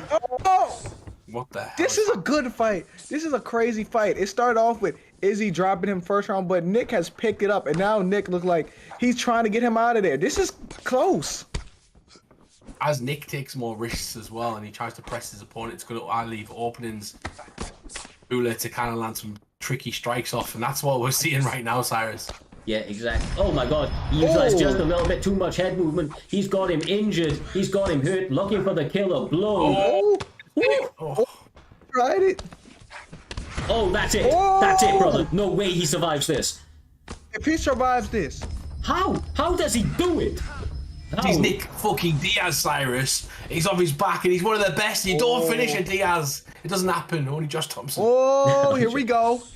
Yeah, that head kick was something else. But the rubber guard of Diaz is also very dangerous. He utilized it to get top control for a moment, J-Dime. But obviously he has a lot of time to work, so it needs to be a little bit more position over submission, right? He can't... Or just get up, bro. Or just get up. I wonder who the chat thinks is winning this fight. Yeah. It's a crazy fight. I don't know who's winning this.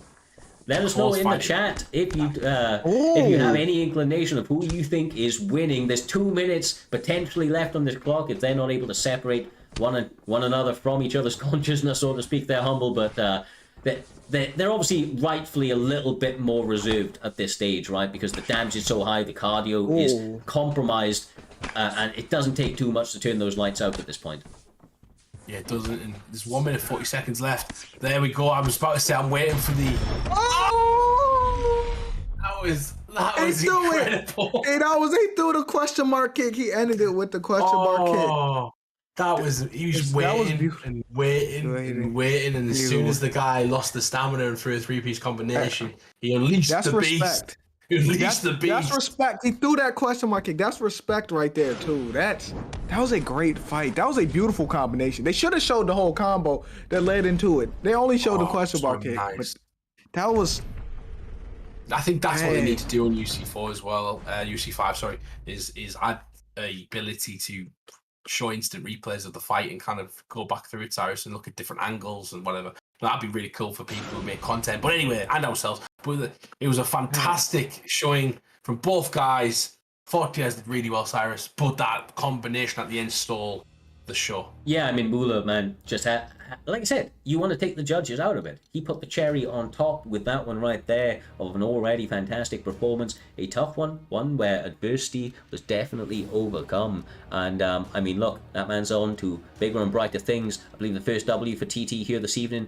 No other to do it other than the faithful, the long-standing Moolah, who's been in that scene for a very long time, been representing that camp extraordinarily well, and he's able to do it here this evening one more time. I look forward to seeing Meeseeks come back. We saw absolute flashes of brilliance, but sometimes the night is not yours. But it sets us up once again for this silly pace that we have. In all honesty, we had more fights. I thought, this is going to be a longer card, Humble, but goddamn, we're on pace to maybe even kind of set a record time here this evening, because these guys are getting finishes active and early.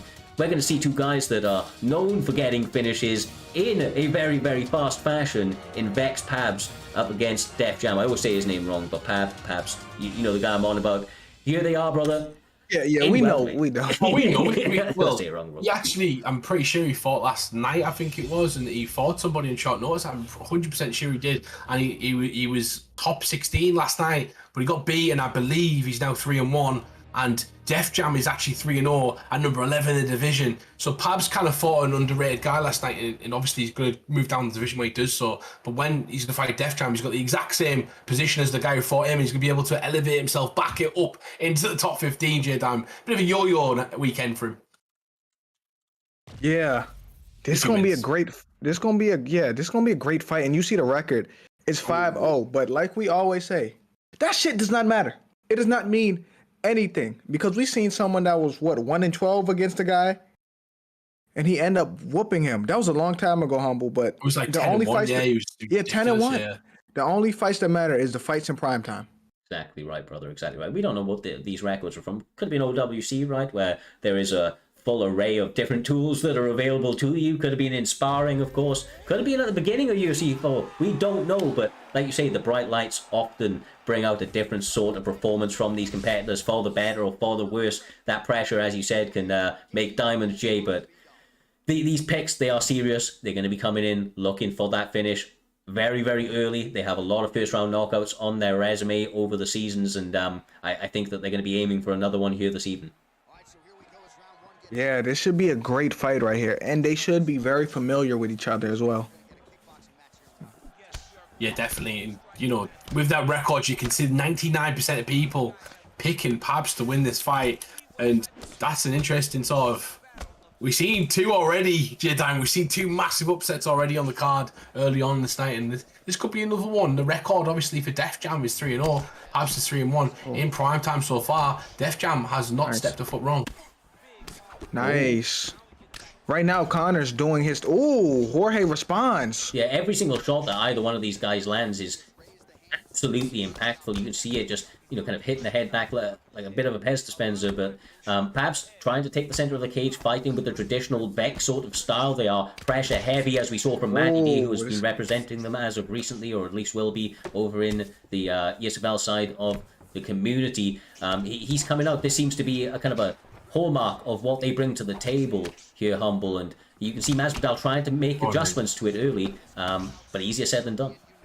I'm really liking the main weapon of Pabs, which is the jab.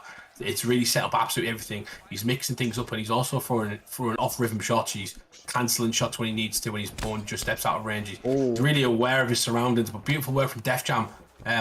Pretty 99.9% sure Def Jam's actually an old teammate of mine. The year 5-5 logo. I do not know. It was a big team, so you know it's one of those things. You're supposed to know all this, Humble. He's also on Xbox, so I don't know if it's the same guy. Well, I have to say he's already thrown out a lunging jab, and he has my seal of approval for just that right there, bro. When people know the lunging strikes, it means that they know the game fairly deeply. They're not easy to work into your game, and they require a lot of forward thinking to time them and interrupt your opponents. And as you can see, it got a little bit of respect from Pabston, made him back up for a moment, which is now allowing him to train some combinations, but that could be out of the frying pan into the fire, as you saw Conor McGregor come back with some crazy combinations of his own there, Jay. Yeah, but I love the pace that Pabst is fighting at. He's fighting at his own pace. He's getting in and out, and he's making Jorge miss some of the straights he's throwing too. Like, he's just fighting at his pace. He's controlling this, Humble. Yeah, it's nice work at the moment. He's not kind of overthrowing. I am liking Pabs as well, though. Pabs has got such a nice dynamic of striking, and you see him there. The double jab, the fake to the body. There's a lot of combinations. The thing is, there's a lot of wasted movement as well, Cyrus, and that's where Def Jam's going to try and capitalise on it when he's overthrown and he's a bit more vulnerable. If he can pick up on some of those patterns, might be able to hurt him. Yeah, honestly, in this fight in particular, a lot of it's down to the subtleties. They are using minor movements to try and evade shots, both side steps and back lunges. I've seen it both on the side of Pabst and, of course, on Def Jam. The lunging strikes to cause interruptions in the combinations. A lot of shots trying to set each other up for ducks under light. But you can just see right now that Conor McGregor's actually made a bit of an adjustment to his game plan towards the later half of that round, J-Dime. He came out and just said, okay, this has been very, very close. Let's put this jab in his face and see what he can do. And that gave Jorge a lot of problems towards the last minute or so of that last, the first round. Not gonna lie. To this point, I'm really impressed with Pabst using Conor. I like the pace he's fighting, and I like how he's stepping back when Jorge throws his combos. I just like the way he's fighting, Humble. It's nice work. He's getting caught a lot, though. He needs to be careful. The block is starting to go down. Nice work from him, though. He needs to use those body shots as well. He's not really capitalising on those body shots. That's what stops your foot coming off the gas. Your stamina will drain as well, Cyrus, and leaves you more vulnerable, so you can't constantly press. Well, as you called for it, he has started to do them. Lovely little moving jab to the body. He is very, very active, not taking pictures, in and out, causing damage, then ducking from the scene. As he said, you know, he ain't here for a long time. He's here for a good time. Want to walk in there, break jaws, and walk out with a pocket full of cash, and Pabst is living up to that mantra here this evening, or at least attempting to. Def Jam's just seems so composed, though, even though it's been a bit of adversity. He's had moments of his own. Nice. Right here, never mind, Jay. Yeah. I think he needs to throw 1-2. Oh, it's over. That's a beautiful performance. I'm not gonna lie, that was beautiful. I was thoroughly impressed with Pabst using Connor. He fought composed at his own pace. He was making Jorge miss in and out movement. That was beautiful, Humble. Beat number 11 as well. It's a huge win. He goes to 4-1. Great record in the Xbox division. You know, fantastic record. And beats a guy who's undefeated. Gives him his first loss. Yeah, take a fucking bow, bro. That was beautiful. I mean, there's not too much to say about it. Stand up. Did his camp incredibly proud, I am sure. Oh, hold on. They had him lose. Oh, wait. Did they have him losing? He was losing? Yeah, look at this.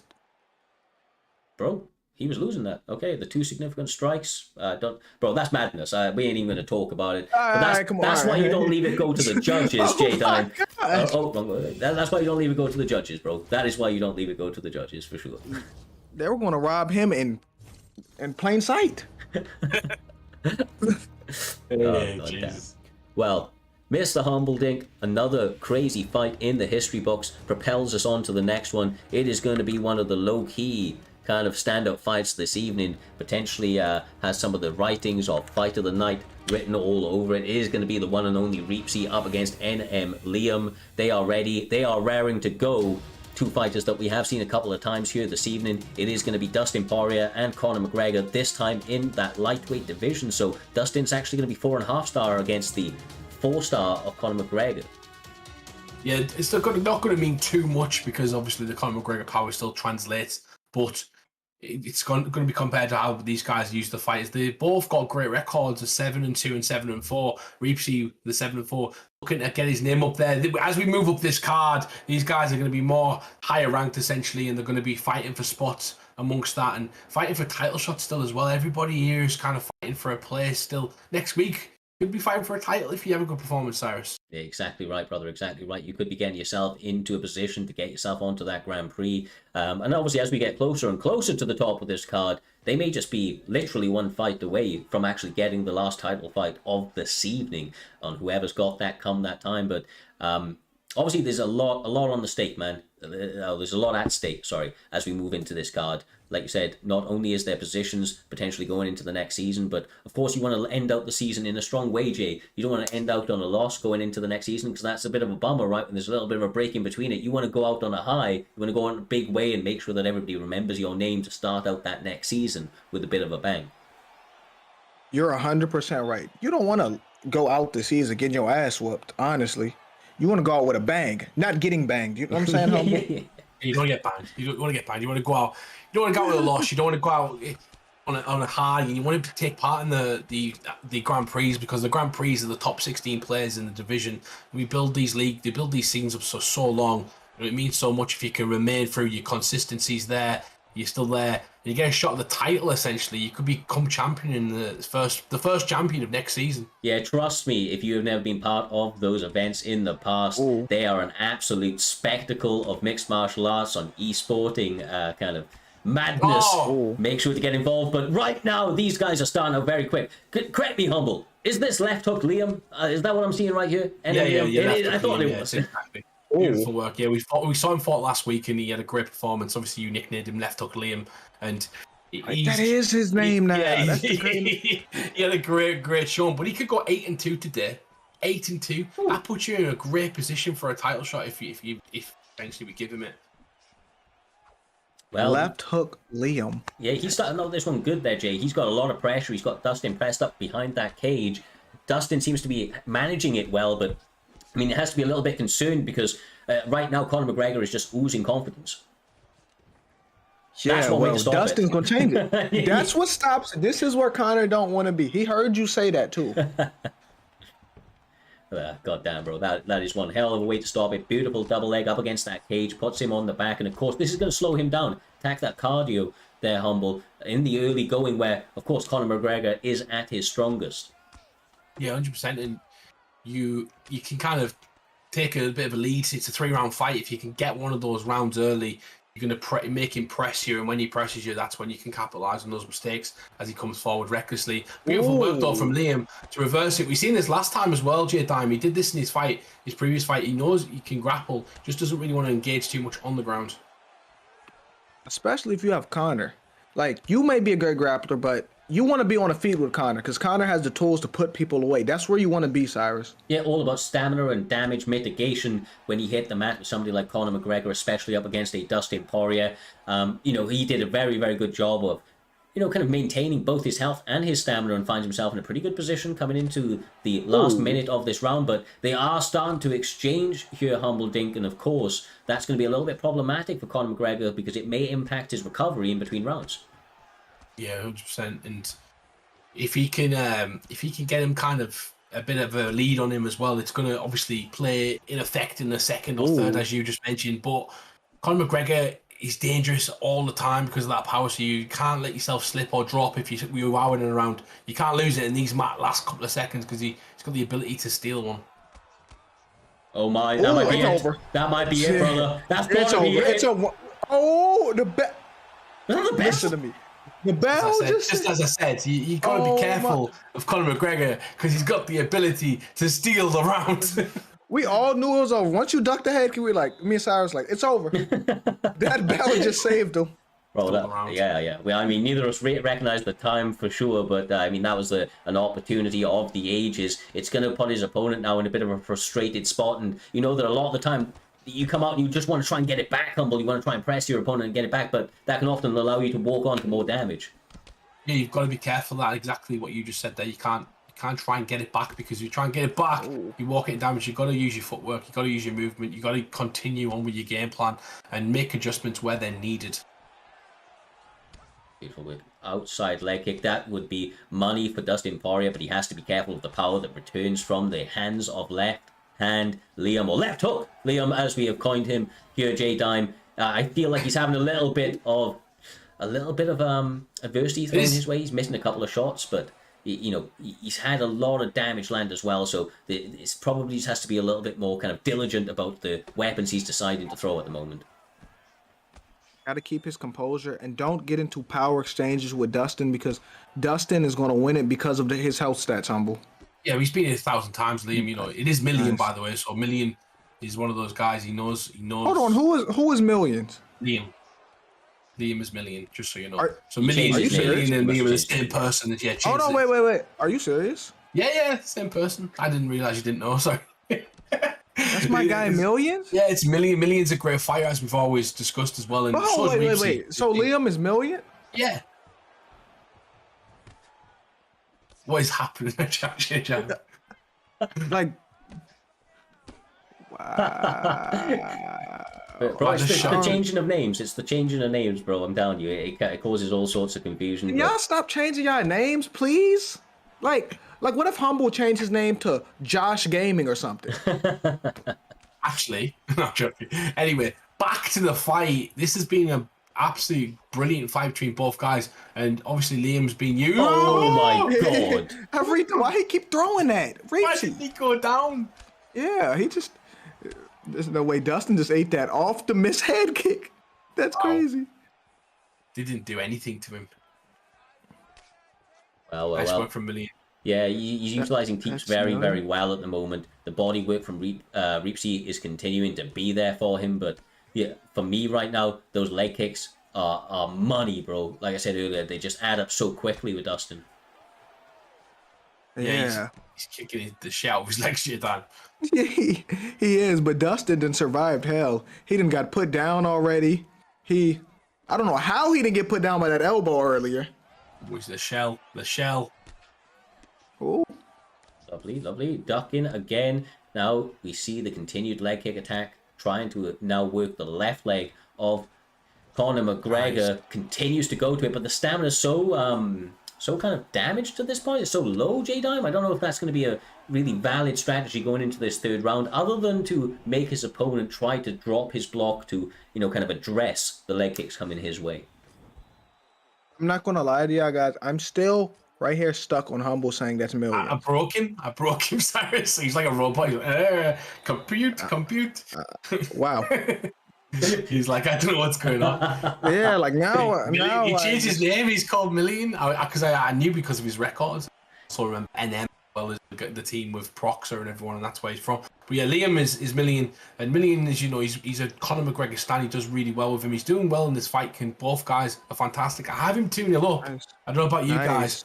I'm really liking his body combinations in the sort of shell that he's throwing in front of Reepsy. Because Reepsy's losing stamina a lot quicker because of the stamina difference. Yeah, he said 2 up. That and the teeps, bro. I have to say, Liam utilized those teeps in the second round very, very well, trying to set up those left hooks. But that leg is mincemeat. Switch stances, because Dustin's going to tear your leg apart. Yeah, now he needs to use that lead hook from Conor McGregor with that left hand forward, try to get some of those damaging shots off, but it's so much easier said than done, Humble. You can see that Reepsy is playing composed. He knows that he's up in this round and potentially in the fight as a result. So, he has to be careful. But of course, it's all on Liam now to turn it up and try and take his opponent out of there. Yeah, he's starting to press him now more. He's going to look at the stamina battle. He's going to start to throw a lot more to that body. He's got to be careful of that, though. You don't. I like the showmanship from Reepsy. He's trying to get in a bit of aggression out of McGregor, but McGregor holding strong with his defense, J-Dime. Yeah, and I'm not gonna lie to you. You said you had him 2 up. Stevie does too. Like Stevie could see that. Stevie Wonder can see he was up 2. Oh, but it's dangerous right now. Dustin Poirier is having a little bit of success, and he is still a dangerous threat, knowing that he needs a knockout. Yeah. Oh my God! Lovely double leg from Reepsy late in this third and final round. NM Liam now on his back. His teammates are in the chat still roaring, kind of roaring behind him. The support is still there. They believe that he will still get the finish, but he has 1:50 left on the clock to do it. He needs to get back to that feet or start working that way as quickly as possible. I'm quite confused by the decision to take him down. You must think he's up. You might think he's 1-1 maybe. I don't know. I'm not quite sure he's winning this round. This can't possibly be 1-1. Yeah, I don't think it is, but something that Reepsy's seeing is that we're not seeing, and we could be wrong, J-Dan. We're not always right. I'm not wrong. I promise you right now, I'm not wrong. We could be wrong, J-Dan. I am not wrong right now. Famous final words, bro. Famous final words. Trust me. Bro, oh my God. Reepsy has nothing left in the gas tank. Liam has 40 seconds to try and separate this man from his consciousness, take the judges out of it. He gets the wrong. Not wrong. Am I really wrong right now? Am I wrong right now? NM Mikey was in the chat saying his teammate was going to get the finish still in this late stage of the fight. 15 seconds left on the clock. He is doing all he can to get it, Jay. Oh, he's fighting his ass off, though. Reepsy's trying his best. Oh, my God. Is, but he's at the point where he needs a gun. Oh, what a way to win a fight, bro. Hey. Could have kept going. We would have been happy, keep fighting. That would be fine. Great fight for both guys. Yeah, it was a great fight.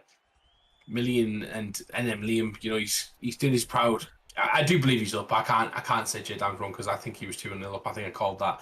But he ends that third round importantly, Cyrus, with some sort of success. He didn't kind of get controlled, and he continued the barrage at the end. Exactly right. We're about to go to the judges to see which way they have got it. 29-28. Unanimous decision. They said 29-28. I told you. McGregor. Hold on, wait. I told you, J-Dime. We could have been wrong. If Poirier won that round, they would have given him it.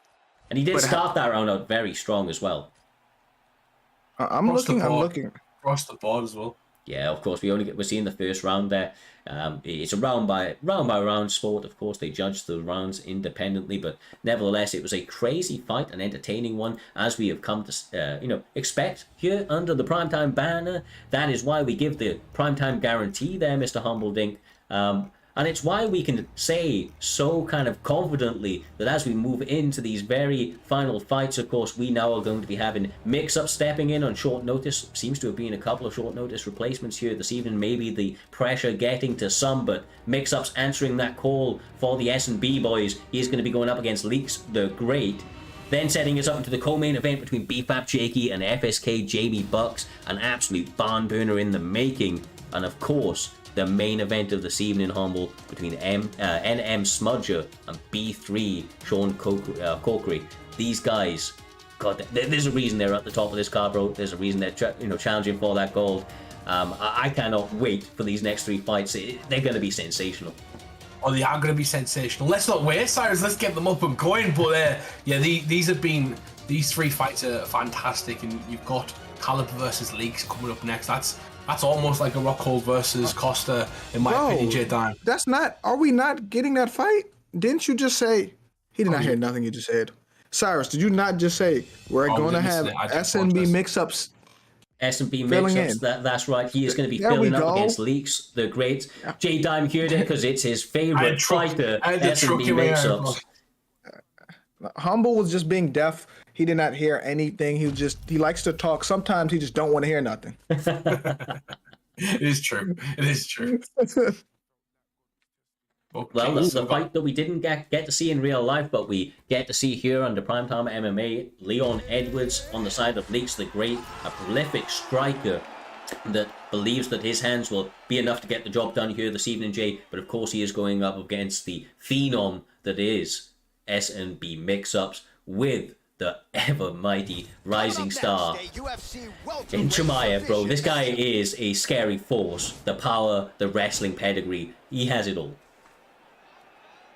I wouldn't. That's a bad stylistic matchup right here, Hamzat and Leon. But it gets interesting because Leon has beautiful striking and very improved grappling as well, Humble. Yeah, he's got 5-star clinch elbows. He's got a lot I forgot to say that. He's got 5-star clinch elbows, a lot of different strikes there. And he's really difficult fighting the clinch because of that as well. Beautiful knees as well. I don't know if you've seen him hit pads this week, but he's a fantastic I did. striker. I've seen him with them elbows. Fantastic striker inside the clinch and also that Muay Thai. He uses MMA really well to set up his striking. Yes. Leon is winning. Y'all heard it here first. Oh my God. Ooh. Lovely work. You see S&B Mix-Ups trying to work that jab. You know he's going to try to approach the clinch and a takedown when he can. Leon Edwards got to be creative, as we mentioned a moment ago, with the elbows off the break. But of course, the takedown defense more than anything there, J-Dime, has to be on point because you know that shot is inevitable when Chimaev is standing across from you. That's what makes him so dangerous because he could either be feinting a jab to the body or he's really going for a takedown. So you really never know, Humble. Oh, nice work. Nice. Blocks the takedown. It's going to be really important. Obviously framing on that bicep right there. Doing a good job. But gets his kick caught. And now Chimaev locks the hands together and gets into side control. And this is where Mix-Up really shines, Cyrus. Oh yes, it very much is, man. His name has always perfectly represented the style that he brings to the table. He is an absolute master at mixing it all together, J-Dime. He, strikes to wrestles into the strikes, and you just never know what's coming with him, man. Keep your opponents guessing is clearly the mantra of S&B Mix-Ups, and it's what's got him to the dance more often than not, and why often he's walked away with his hand raised. Oh, and he has got top mount. This may get really dangerous, Humble. He got the first block. He doesn't get the. If he blocked that there, that'd be really, really bad for Leon Edwards because he'd have had the stamina advantage in the postural position. But he's got his guard back, which is a defensive position. But you can also get control from here, Cyrus. You've got to be proactive. Yeah, you definitely do. He's trying to build up the GA short and slowly and surely, I should say, but. These sorts of things right here, they reset position. You can see that his opponent is being very, very intelligent in the way that he approaches it, Jay. Posturing up, landing one or two, posturing down of his own accord, and as a result, able to hold the positions more evenly. But that was beautiful right there.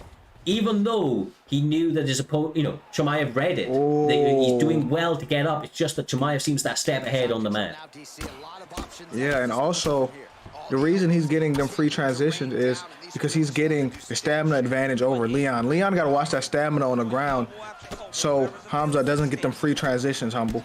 Mix-ups is doing a great job in everything you just said right there. He's building that grapple advantage, but he's also frustrating. He's frustrated Lex, and Leaks the great. Sorry, Leaks is on his back, and he's trying his best to kind of not make the mistakes. But every time he does, Chimaev is moving to a different position. I do believe that it's got to be Chimaev's round. No question about that one. Yeah, you gotta think so, man. You gotta think so. That was a substantial amount of time that he spent on the mat.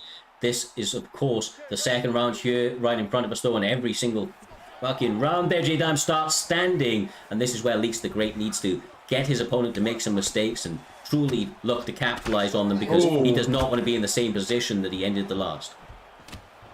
Yeah, he gotta touch him to the body and touch him to the legs. That's what I do against a grappler. Keep him away, because you do not want to be on your back for another few minutes again and lose the round like that, Humble.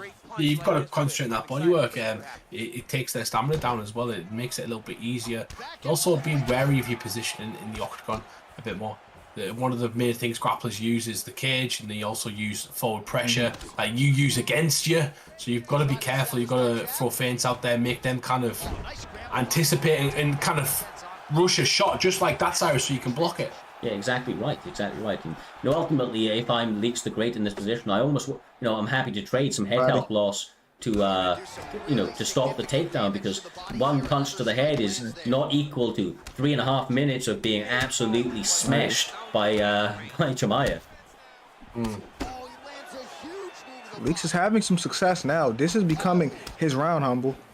It is so far, yeah. There's 3 minutes left in it, though. He needs to keep the same game plan and not get drawn in, because I can see mix-ups backing up, and you know what's coming with that is the takedown is getting set up slowly. Mix-ups is currently ranked number 5 in the Xbox division, so this is a big fight for Leaks, who's ranked 17th, and gets a massive. He needed that. He needed that. Like, that's a boost of confidence.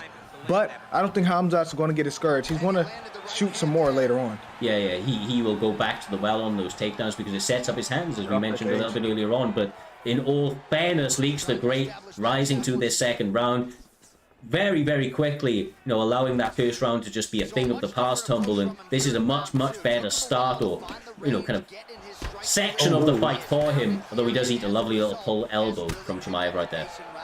You still got to be careful, because there's still 2 minutes left, and you can do this, essentially, which is get taken to the fence, and then this is where mix-ups is going to... This is what I mean about positioning. Your positioning is so key. Your fight IQ is going to be pinpoint when you're fighting someone like mix-ups, because he's constantly thinking about position all the time.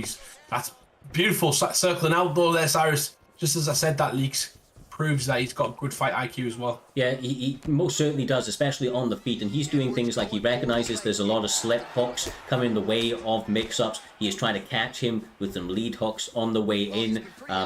Very, very good at trying to set those traps and capitalize. But it's things like that right there, so explosive, so committed to the techniques that he has at his disposal. It's just when Leaks is going first, he doesn't really seem to be able to get out of the way quick enough there, Jay. You're right, and this is easier said than done. He has to control this and keep him behind them lines and kind of pick him apart from the outside. And you can see the takedowns coming if you keep Hamzat behind them lines, Humble. 1-1. In my opinion, it's got to be 1-1. Look at that, though. It's close. That second round is literally a split. That may become a deciding factor. That may become... It felt like it was Edwards' round, but it looks like we were looking at one person rather than two, and he was doing a good job of getting his shots in. The takedown defense of Leaks, though, you've got to give that credit. If it's a close round, that's kind of where he's at the edge. Yeah, I think I'd agree. He was always the guy moving forward, and when it's very, very close like that, of course, the more aggressive fighter is the one that the judges are then going to score it to. But there's that combination once again from mix-ups, taking the judges out of it, J-Dime, with one shot at a time. Man, he may have just won the fight off that. Unless he stuns him, he may have won this fight like that, Humble. He was trying to battle to get to that fence so he could shoot for a takedown, but he's missed it. Leaks has missed it. He's going to go for the headshot. How did he block that? That was insane. He had nothing left. He made the decision to block his head. It was guessed correctly. Nice work. Jab, pepper in that jab, get in that block low, looking for that opportunity to pull a combination, but the slip straight sits him down again. Chimaev has that laser focus late in this third round, J-Dime, it is paying dividends for him as he continues to catch Leon Edwards, almost slacking a little bit, trying to get off some big rips. Listen, Leon may need a knockout right now. I don't know how the judges are scoring the other 2 rounds, but he may need a knockout or a gun. There's no in between, Humble. Yeah, it's definitely mix-ups rounds so far, and he needs something. He's got half the fight left, half this round left to switch the momentum. He needs to capitalize on all of the damage he's done. Oh, and he's setting up doing the it. head kick. Chimaev, he gets him back with another overhand. The up kick of doom, my man. I don't know how many fighters have been saved by that thing right there, but perfectly timed. Keeps Leaks the Great off him, but he continues the combinations. Humble, I don't know how Chimaev even ate those. Oh yeah, I know. How many people in real life have you ever seen do the up kick of doom? And then how many people have you seen on the UFC? It's crazy, the difference. But anyway, the Leaks the Great has got himself back into this round. I said he had 2.5 minutes left of the round, and now it might be the opposite way. Mix-ups might need a knockout, and he needs to put his foot on the gas. He needs to control that positioning. I don't know what's going on. I don't know who's winning this fight. I don't know who's winning. Too much madness to call. Thank God we are commentators and not judges. We may not even need to get that far, though, as they continue to try and land damage on each other. There's a minute left on the clock. Damage is high, staminas are low, but these guys still trying to get that finishing blow. Ooh, that was a bar. Hold on, you was rhyming a little bit, Cyrus. This reminds me of the Gilbert Burns fight almost, because it's so wild and so crazy. And it comes up as winning the start, and then all of a sudden he gets caught, and now he's on defense. It's on really good. there. Brilliant work. Oh my God. Leaks could steal this. He could, bro, and he's trying to. He is trying to. Can he get another rock? If he gets another one, which he does. He does it. Oh, Leaks drops him. Bro, I think he just Did he win the fight off that? A minute, a second left. Did he win? Did he win the fight off that? Oh my days. I don't know how first we're round, judging this. I thought it'd be Kamzat. The second round was so close. I thought it was Leon myself. The third round, I think Leon stole it. This is, I don't know. He's known as a guy that's so comfortable. Everybody is in anticipation for this one. We're all quiet. Everyone's waiting. The chat is patiently waiting. Bruce Buffer is on the microphone and he's about to raise the... Taking my headset off so y'all don't spoil it. Nope, I don't want to hear. 29-28. Unanimous decision. Leon Rocky Edwards. Okay, he did win. I took my headphones off and still heard you. I still heard you say it. 29-28. Beautiful fight. What a great fight we had there, Cyrus. Yeah, absolutely. Absolutely a war between these two competitors right here, and wouldn't have expected anything less. They are game to the very, very end. And you saw after that first round, a lot of fighters, right, could have got a little bit flustered, Jake. They could have maybe got a little bit overwhelmed by what Mix-Ups was bringing to the table, but Leaks the Great knew exactly what got him to the dance, decided to stick to the game plan, so to speak, bet on himself and double down on his striking pedigree, and I believe that right there was the key to his success here this evening.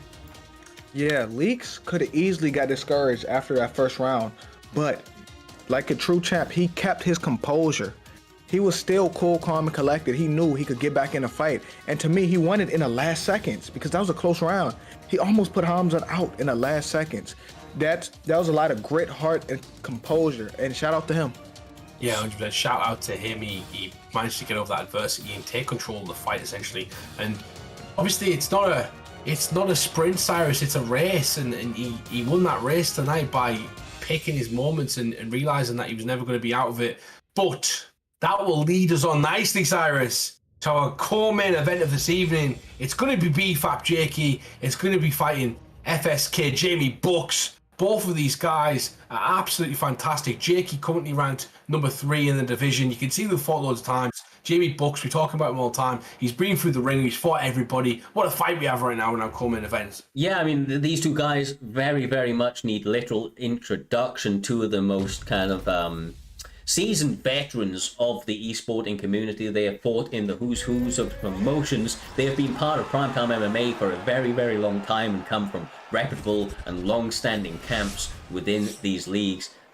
I believe FSK is now actually FSD, but either way, the change of name. Yeah, I saw something on Twitter. I could be wrong. I'm sure they'll correct me in the chat if I am, but I believe they're the Flow State Dons now, as opposed to the Flow State Kings. But as they come into this, they're going to touch them up. Old foes and two friends are throwing down. Competitive foes, but there's a lot of mutual respect between these two competitors as they start to duke it up in the center of that cage.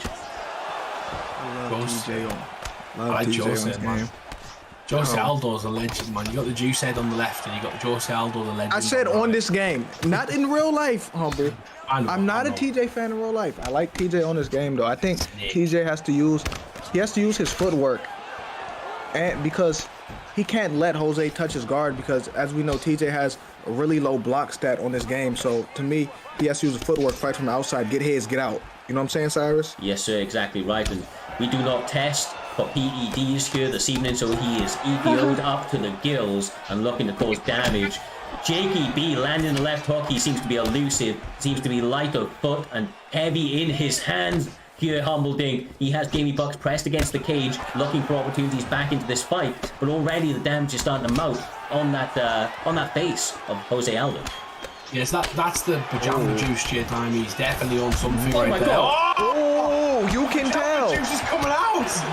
Oh my That's days, why we don't busting drug his test eye. in prime time though. That's why. So we can get the best fights possible. This is like pre-USADA era UFC right here. Yeah, bring back pride is what we said, and these guys are these guys. Honestly, the only thing that I wish we could allow them to softly kick each other, because that would be beautiful. But let's humble.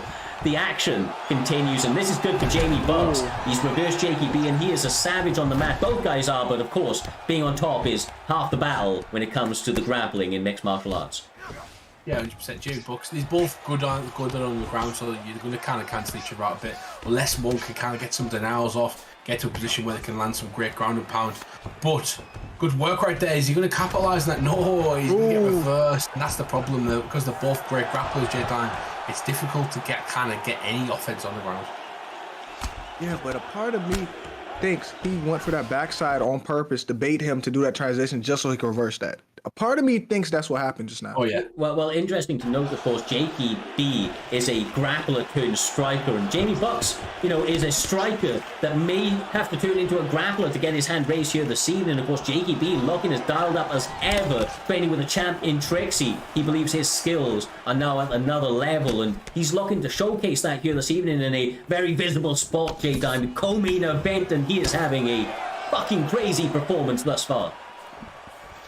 Yeah, and Jose finally throwing leg kicks. I was wondering when he was going to throw a leg kick, Humble.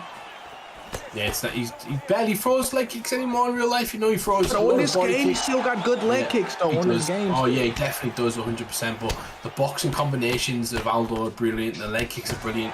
He just has to be careful of the elusiveness, because the boxing combinations are what get him in trouble at the moment, Cyrus. Yeah, exactly right. And he has started to attack that leg as J-Dime was calling for. One did get checked by Dillashaw. This, of course, was a crazy pace and a lower bottom. The damage was the side of the EPO'd Jakey B, Mr. Humbleding. The cardio. EPO'd. He is the EPO'd. His cardio was actually waning a little bit.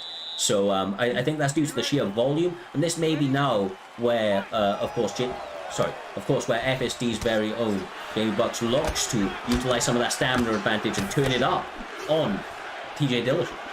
I'm all for fair fights as well, by the way. I don't care what Cyrus and J-Dime say. Jamba Juice should be banned. That's all I'm going to say. But you shouldn't be allowed to take that stuff. Okay, good citizen. Oh my God. Nice work right there. He's doing a great job of catching him coming in, J-Dime, and he's getting ahead again. I'm over here, eyes glued to the screen. Like, you can see them like really looking, trying to give each other different looks, make sure that they see the openings for that finishing blow. But they're just so good at mixing it up, nice. as you see with the takedown right there, Humble. Yeah, nice work. He's on his back right now. He's going to have to tried to do something, as you said earlier on. One of them's gone to a striker after being a grappler, and if you don't practice it over and over again, you can kind of lose sight of that. But showing us that he's still got those abilities. Is he going to try and get some offense off his back himself, or is he going to try and stand up? He gets back up, bro, and honestly, I think that's a good move for him. His cardio isn't fantastic. He's getting the damage off. And he may get his opponent out of here on the feet sooner rather than later, Jay, because his striking is on another planet here this evening. He just locked as dialed in as ever. It's the footwork. It's the elusiveness of TJ. That's what it is. Yeah. To be real. Yeah, TJ is really hard to hit on this game. He's got really good movement. He's on sort of movesets as well. I think he should do that for a lot of people. But he's really good, and Jamie Bucks is really being like a lot like TJ. He's very hard to hit. He's making his opponent miss and catching him coming in when it matters. And big vulnerable damage is coming in the favour of Jakey B at the moment. Yeah, he's doing fantastically. Another good leg kick, though, on the side of Jamie Bucks, who still does have a stamina advantage, and he's going to have to start making that work. But the head health is just non-existent as another big shot lands from Jakey B, former champion, looking to get his way back to that gold, trying to challenge in the near future to close out this season, but he is just having, he's been met with all sorts of troubles. Jamie Bucks is making this game to the very end, but just like that. He's saying he's in it to win it right now. Yeah, look, he isn't just hanging on. He's looking to take his opponent out of there. Nevertheless, I mean, the will on these guys, Humble, is absolutely phenomenal. Jamie Bucks did really well there to kind of come back, but when he got hurt again, so elusive, so hard. He's gonna finish it. Jakey B's hunting down Jamie Bucks right now. Can he get the win, J-Dime? I don't know. This is a great fight, and Jose Aldo's starting to do a lot better now. Now it's becoming a lot more competitive. What a round. As you can see, as you can see, bro, the damage from Jakey B. He is looking as good as ever. I mean, he told me a little while ago before he started making this run that his hands have developed into something else, and you can see it. Humble, I mean, just look. He was a grappler, bro. He was a grappler. Look what he's doing on the feet up against somebody like Jamie Bucks. It's phenomenal. The main thing for me is his footwork. His footwork is really nice. The way he's kind of moving in and out, and he doesn't stand in the pocket for too long. So if you throw one or two shots, he's not there for the second or third usually. But that's where he's starting to fire now. Oh, beautiful work. This is absolutely sensational. There is still another 4 minutes left in this third and final round. The stamina looking good, head health not so much, J-Dime. And once again, Jakey B picking his opponent apart from the outside, but he does eat the front kick. Has to be careful not to get overzealous and throw away so much momentum. Oh. Yeah, because Jose is still dangerous. That's the problem. Oh, yeah, we've seen it early on in the late stage of that second round. J-Dime, where he caught him leaning. That could have been a finish. Oh my God. Yeah, look at this. There! Another stun. Trying to get the finish. Has his opponent on wobbly legs. But the composure of Jamie Bucks, even in this mayhem, to stay composed and avoid those crucial shots, J-Dime. It allows him in the next 2 minutes 50 to try and get it back in his favor, but the odds are stacked against him. The odds are. Yeah, it's over. It's over. It's not just stacked. Now it's maybe over. Jakey. What a performance. Jakey B take a freaking bow, my man. Just humble, my man. Sensational. Great performance from Jakey B. Like both top guys, but he cemented himself as the better striker in my opinion in that one. Obviously the characters matter, but he kind of pushed that all over the place and pushed his limits every single time and everything. Even when he got hurt, he was really quickly to kind of avoid any more damage. Just a great performance overall. It was a balanced, beautiful performance, J-Dime. Yeah, you said that he was a wrestler turned striker. He showed the improvements to his striking. They had it as a tied. They had it in 1919. But he put on a really good performance, and he got the finish. Don't leave it in a judge's hands. Judges are smoking crack. Yeah, bro, like I said, the most realistic element of the game is the way that they can just be so wildly inconsistent with their judging criteria. But my guys, after what has been just out there, a fucking crazy night of fights here this evening. First round finish after first round finish, mayhem after mayhem, upsets, highs and lows, emotions have been at an all-time high. We have now arrived at our main event of the evening, Mr. Humbledink, J-Dime TV. It is NM Smudger up against B3 Sean Corkery. These guys both, well, of course, Smudger current champion, Sean previous champion, looking to get it back for the B3 boys, but NM has been going strong, Humble. They haven't, I believe, lost a fight here this evening. It is all down on this one. It is where it matters the most, my man. Yeah, definitely. And NM, try and make a name for themselves. They are a tight bunch of guys who came from that sort of cage rage scene back in the day. They were part of the big camp that was in there, the Baltic States camp, essentially, and a lot of those guys are very, very, very good friends, and that's what you need to make a good camp. You need the loyalty, the sort of camaraderie, good friends amongst your camps to kind of go through, and Smudger he's come through that camp like a diamond. He's a great champion for Primetime. He's done so well in PT, done so well in the ASFL, and he carries that like a badge of honor as well, J-Dan. Yeah, Smudger has been impressive as of late. I remember when Smudger first won the title. Then, if I'm not mistaken, he won it again against G-Man, right? Yes, sir. Yes, sir. Yeah, and Smudger, even when he was BMF Smudger, remember what they used to say? Smudger's next up. He's going to get the belt. Now he's had the belt twice. And he's against B3 Sean Corkery, who's part of B3 camp. They're notorious for their pressure and their striking. So this should be a great fight. I don't know what's going to happen, guys. Yeah, I mean, especially somebody like Sean, he is known as one of the members of B3 in particular that's able to do the counter-striking style as well as the pressure style there, Humble. And I think that's going to be very, very important in a fight up against Smudger, who is such a phenom in this game. He's going to be able to utilize Izzy like no other, utilizing that range, that long reach that he has, all of the kicks and the strikes that come with it. But of course, the explosiveness from Robert Whittaker, the wrestling that goes with it, and that's something that not a lot of people see from the B3 boys, but they do have it in that back pocket should they need it. I'm surprised Robert Whittaker wasn't banned. We have that sort of that sort of character. But I do like this. This is a great fight. I think these are the two best guys in the actual division. Even though they've faced times already, and in prime time as well, Sean Corkery and Smudger have proven time and time again, because they both had multiple title fights and been champions, that these two guys are going to meet each other a few times, maybe next season as well. So whoever leads into the Grand Prix with the champion is going to have to fight multiple times on that night, though, Cyrus, which we haven't even talked about yet. We've got the season coming up. But whoever comes through as champion, you're going to have to fight 3 or 4 times to keep the belt on that night. And doing that, going 4-0 early on the season, it's huge.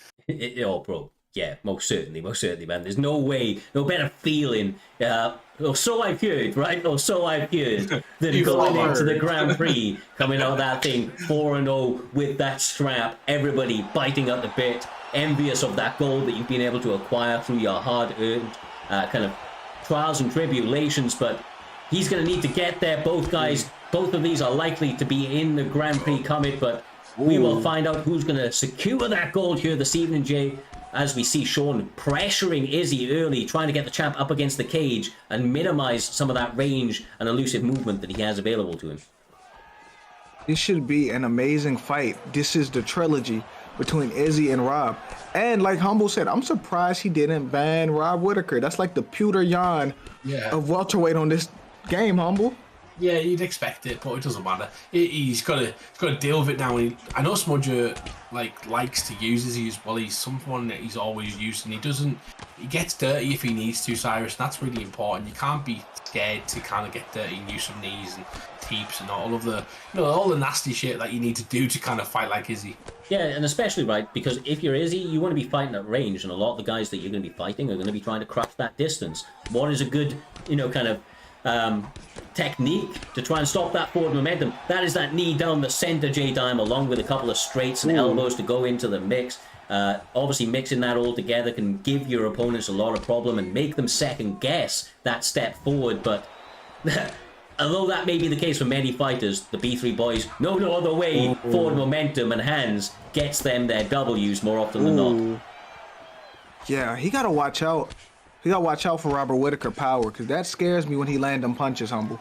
Yeah, it transfers really well. The boxing combinations on this game overpower a lot of this elusive movement. I'm liking to see it come back though. A lot of fighters like Smudge dare to kind of play differently, and I like that. You know, your boxing combinations kind of rule this game sometimes, and it's refreshing to see someone using the distance and Izzy picks because you're not used to seeing it.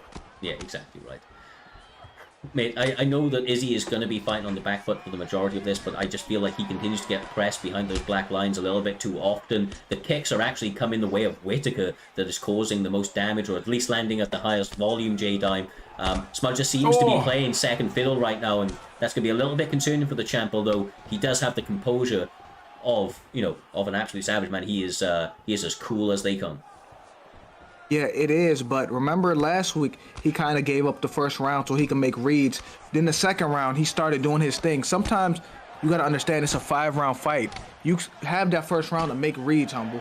Yeah, the 5-round fights completely change everything, and if you're used to playing like these guys are in the top 100 and the Division 20 stages, and that's exactly where they play. They play 5-round fights every single day on rank, so they're going to be used to it. You've just got to remember to kind of pace yourself. Yeah, not let the moment get to you, but of course these guys have both been in this position before, both in Primetime and elsewhere. As we say that, Smudger ending out this first round in emphatic fashion, backing up for the tone. He says, I am the champ. And you ain't taking this here this evening, J-Dime. The confidence oozing from the reigning champion. This is why you don't panic. Robert Whittaker did all of that, right? And he lost that round because Izzy just stunned him at the end of the round. Now it's 1-0, Humble. Yeah, exactly. This is what we talked about before as well. You've got to be careful. Like, you have to be careful of kind of overexerting yourself to win the end of the round. It's the most time when everyone gets rocked. How many fights have we called, Cyrus, where someone gets rocked at the end of the round? It's like everyone knows it's coming. Yeah. We know it's going to happen. No, knowing it's coming and doing something about it are two entirely different things, though, right? These guys, that is the danger zone, that last 10 seconds or last 30 seconds. He got the run, the Rock, decided to back up as quickly as he could. But I don't blame him as he starts out this second round looking good, as J-Dime alluded to. Even though a lot of that first round wasn't going his way, he starts out the second round with a lot of stamina and the ability to start turning up the pace on Sean should he want to. Yeah, I think he needs to. I think he needs to not get hit with these big shots and pick him apart from the outside. But now Robert Whittaker, this is where he wants to be. Nice grappling. Obviously, he's been working on his grappling as well. Izzy, traditionally a kickboxer, comes from that traditional kickboxing glory background. And if you can get him on his back and you can get him kind of scrambling, he a lot of times he kind of flails a bit, and I don't believe Smudge is that sort of person, though. You are playing the character of the game, but your Smudge is very well versed on the ground. He knows what he's doing, and defensively he's very sound, Cyrus. Yeah, he very, very much is, and of course that's why he's made it to the championship spot. Before and again, finding himself the reigning champion. But Sean Cokery, as I mentioned, the B3 boys, known for their hands, but more than happy to take his opponent down if it's required, especially in these championship spots, and look to work his opponent in all aspects. And as we see now, the stamina a lot more even, Jay, in the second round, due to some of that grappling exchange, due to some of the techniques and discipline that Sean is showing. Yeah, and Sean really wants this because he's grappling, and a lot of these B3 guys, they have the grappling, but they want to keep it on the feet. So Sean wants this belt bad. He's using all aspects of mixed martial arts right now, Humble. He has to against Smudge. He can't just kind of throw one combination. He's got to throw him off. He's got to be careful that stamina doesn't get too far, because Smudge is going to realise at one point that he can capitalise on that. He's going to really focus on it. You can see him fake it in the body already. There you go. Starts to hit that body now, and Sean Cokery's got to be careful that Smudge doesn't unload a combination and drain that stamina even quicker, Cyrus. Yeah, no, exactly right. Oh, bro, lovely work. The hook into the body kick caught Sean momentarily. Appreciate, shout out to Game and Echo coming through at the very end here for the main event of this evening, Primetime 69. We have the PlayStation belt on the line, Mr. Humbledink. Smudger, the reigning champion, trying to push back Sean Cokery, the up-and-coming former champion, trying to regain that gold. Yeah, definitely. It's been a fantastic card so far. Fantastic night of fights. And the PlayStation Championship is on the line tonight. And Smudger looks like he's taken over so far, J Dime. I don't know if you agree with me. He's been the more technical striker to the body. He's really trying to push the pace and kind of make Whittaker gas. It's been a really nice performance from him so far, but Whittaker really needs something significant to kind of change the course of this fight. I agree with you. And one thing Izzy was doing well, he was baiting him in to throw these shots and making him whiff and hit air, draining his stamina even more. He fights with Izzy really well, Cyrus. Like, it's a really good freaking sort of testament of how Izzy really fights in real life. Yeah, I mentioned it a little bit earlier on in one of the earlier fights. You don't often see people utilizing Izzy well, especially, in the early part of the game. But now, especially as we approach the fighters like Smudger and the like, or anybody on this main card, they utilize them excellently. And their techniques, their skills, the damage, the timing, all adding up for the champion. He has shown hurt and on wobbly legs here, Jay. Yeah. And Robert's still in this, but nice. I see Izzy slowly taking over, slowly draining his stamina, just landing them shots in between. Best combination there, though, comes from Sean Corkery. But Izzy's doing a really good job of stopping that second shot coming in. He keeps doing a good job of getting out of the way of that. He's either sidestepping or ducking his head off the centre line and landing something in return. And that's kind of the difference at the moment. But I'm loving the ringmanship from Izzy, Cyrus, the control. Smudger's doing such a beautiful job in that centre of that octagon. He is the commander of this ship. No, it definitely is, bro. It's just absolutely beautiful to watch. He's taken advantages, as you both made excellent calls on in that first round. He made his reads. Now he's looking to execute, but Sean is game to the very end. You see him continue to stack up damage in his favor, Jay Diamond. As you mentioned, Whittaker's power is something else. Good sidestep. Also, how are we scoring this? Is it 1-1 right now? Or what is it? I wouldn't even try to score this, brother. I ain't gonna lie to you. I think it's Izzy winning, that's all I know. But it's a close fight. But like I said, it's a landslide at the moment. For me, it's really tough for Sean Corkery to kind of pull this back. He needs some immediate adjustments. The B3 guys need to be getting into his ear right now and giving him something else to do, Cyrus, because what's happening right now is a slow, slippery slope to losing that championship and losing the shot at becoming the next PlayStation champion. Yeah, I mean, look, the big opportunity. He clearly wants it. There is a lot of pressure on this spot, trying to get B3 back on top. NM has been pitching a shutout here this evening, winning each and every one of their fights. And Smudger does not want to be the first man to fall from that camp. He wants to keep that gold, keep the morale high for the camp, and wants to be having that kind of celebration party afterwards as they go into the other nights of fights there, J-Dime. He's doing so well at the moment. He seems so composed. But that danger is ever present from Sean. Yeah, but if I'm Izzy, I'd start throwing them teeps again, start mixing them teeps in, wasting stamina even more, Humble. Yeah, he's so patient. I'm liking the performance. He's still got 2 rounds to work. He's securing it. He's securing it. He's got to be careful because we know Sean is so dangerous. When Smudger could be thinking about it right now, though, Cyrus, he wanted to close the book, end the chapter, and kind of walk into the next week as the champion. Yeah, he's turning up the intensity for the final 10 seconds, getting into the danger zone, fluttering back and forth with the footwork. Beautiful, beautiful round once again. This time does not point at his opponent, gives him the little subtle bow instead, J-Dime. That's it, respect has been earned through blood, sweat, and tears across the last 15 minutes. We now hit the championship rounds, and we find out who's got the kind of skills to pay those bills, brother. Who deserves to be at the top come the end of this season? It's all now or never. At the end of the day, skills pay the bills. That's what it comes down to, Humble. Yeah, to do indeed, and you are correct. It's the amount of skill that we're seeing right now on display from Smudger is fantastic. He's shown us why he's champion. I've not seen a better Izzy performance. I'll be completely honest. It's one of the best Izzy performances I've ever seen inside of the virtual octagon, Cyrus.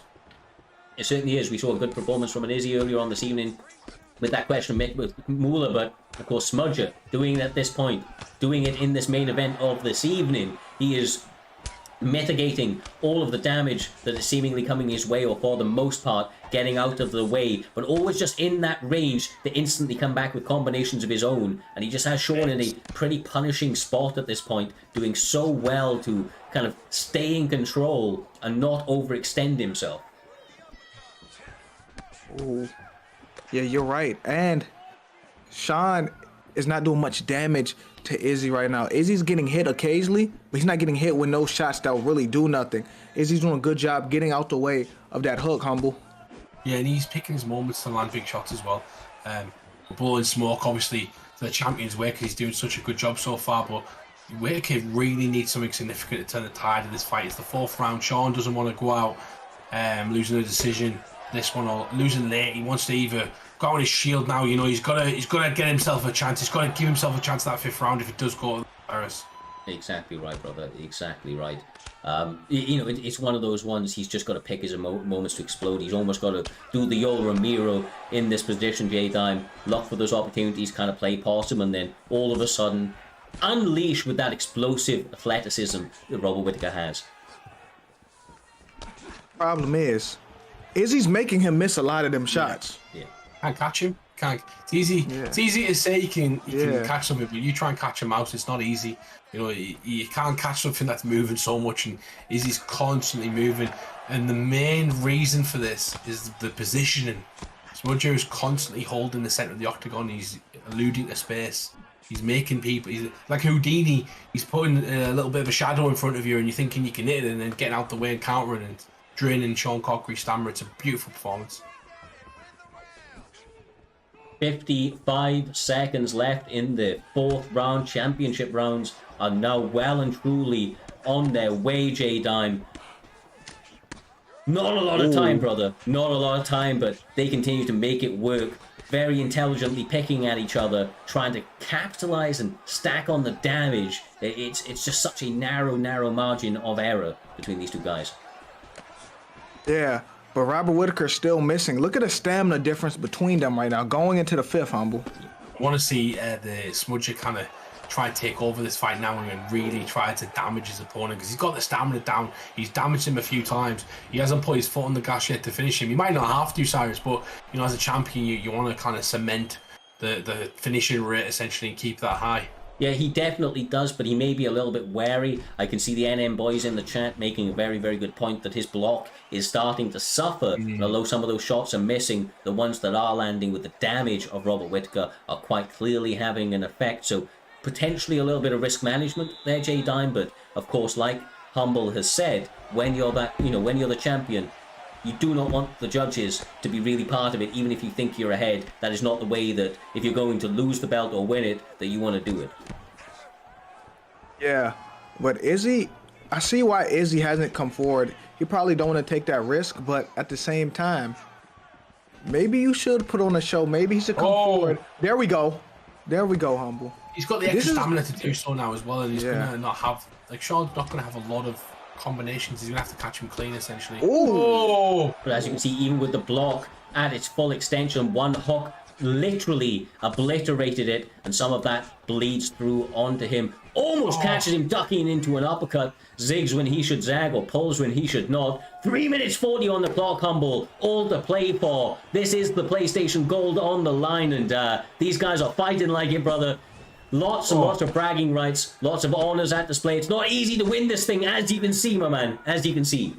It almost feels like Sean's back in the fight. It's weird. This is strange. I feel like Izzy's done a fantastic job to shut him out so far, but because of that block damage, he needs a few shots and he can land. But is he moving? Ooh, like nice. a madman? Oh my god! Oh my Sean god! Cochran! Sean Cochran! He could win the belt right now. This could be it. Oh, is he about to? Who I thought he was about to beat the champion. That was close. my That was days. really close. Like the chat was saying, was- the block is low, and exactly, it was definitely low. But now Izzy's on top. He's got 2 minutes to work. Could just try and sit on top for me, Cyrus. Yeah, no, I mean, I would if I was Smudger, I can tell you that for goddamn sure. But he gets top mount like it's nothing. The Oh. denial, J-Dime, and now the ground and pound to boot. This could be it for the champ. Oh, it's over. And He still. retains the belt. He gets the finish. It is over. What a fight. Yeah. It was a great fight. great technical performance from Smudger, and like we said, like at the end of that fight, he was so technical throughout and nearly got finished. Yeah. Cyrus. Yeah, I said it, bro. I said it earlier.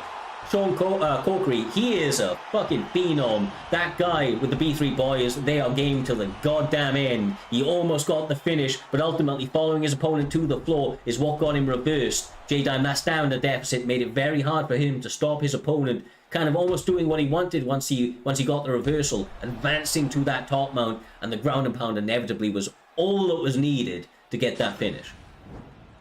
Yeah, Robert Whitaker almost finished him. At the end of the day, he almost got the job done. That's crazy. You know how wild it would have been if he won like that after he was down by that much? Like, that's crazy. Yeah, that sort of display when you're getting beat up, and then one shot, and you just believe in it as well.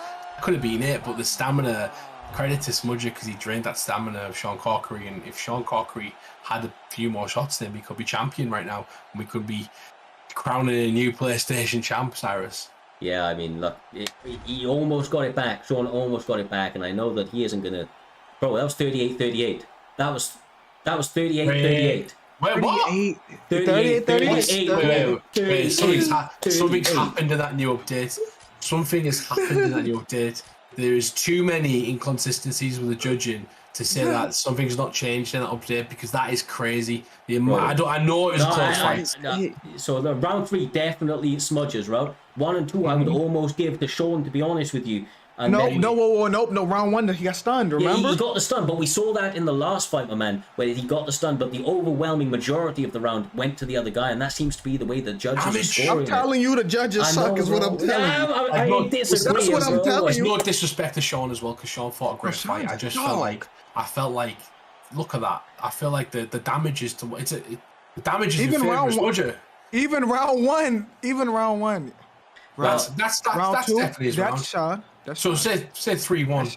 That's well, either way, right? Either way, Smudger took the judges out of this one, gets the finish. The B3 boys are known for pushing for that finish. Sean was always going for the kill. Smudger was able to survive, reverse it, get his hand raised once again. Ultimately, the champions reigns true. Have you read the chat of Smudger saying F you to the commentary team, telling me to come forward, he lost my belt? That's why I got drawn. Smudger, I can't get in your position, so don't listen. Smudger, but you know we family, Smudger. You know we're stupid. We don't listen to the No, that guy beside me stupid.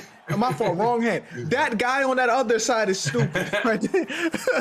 Well, great job from Smudger though, Cyrus. It was a fantastic one. But I do actually want to ask you guys one thing before we head tonight. We have UFC on tonight.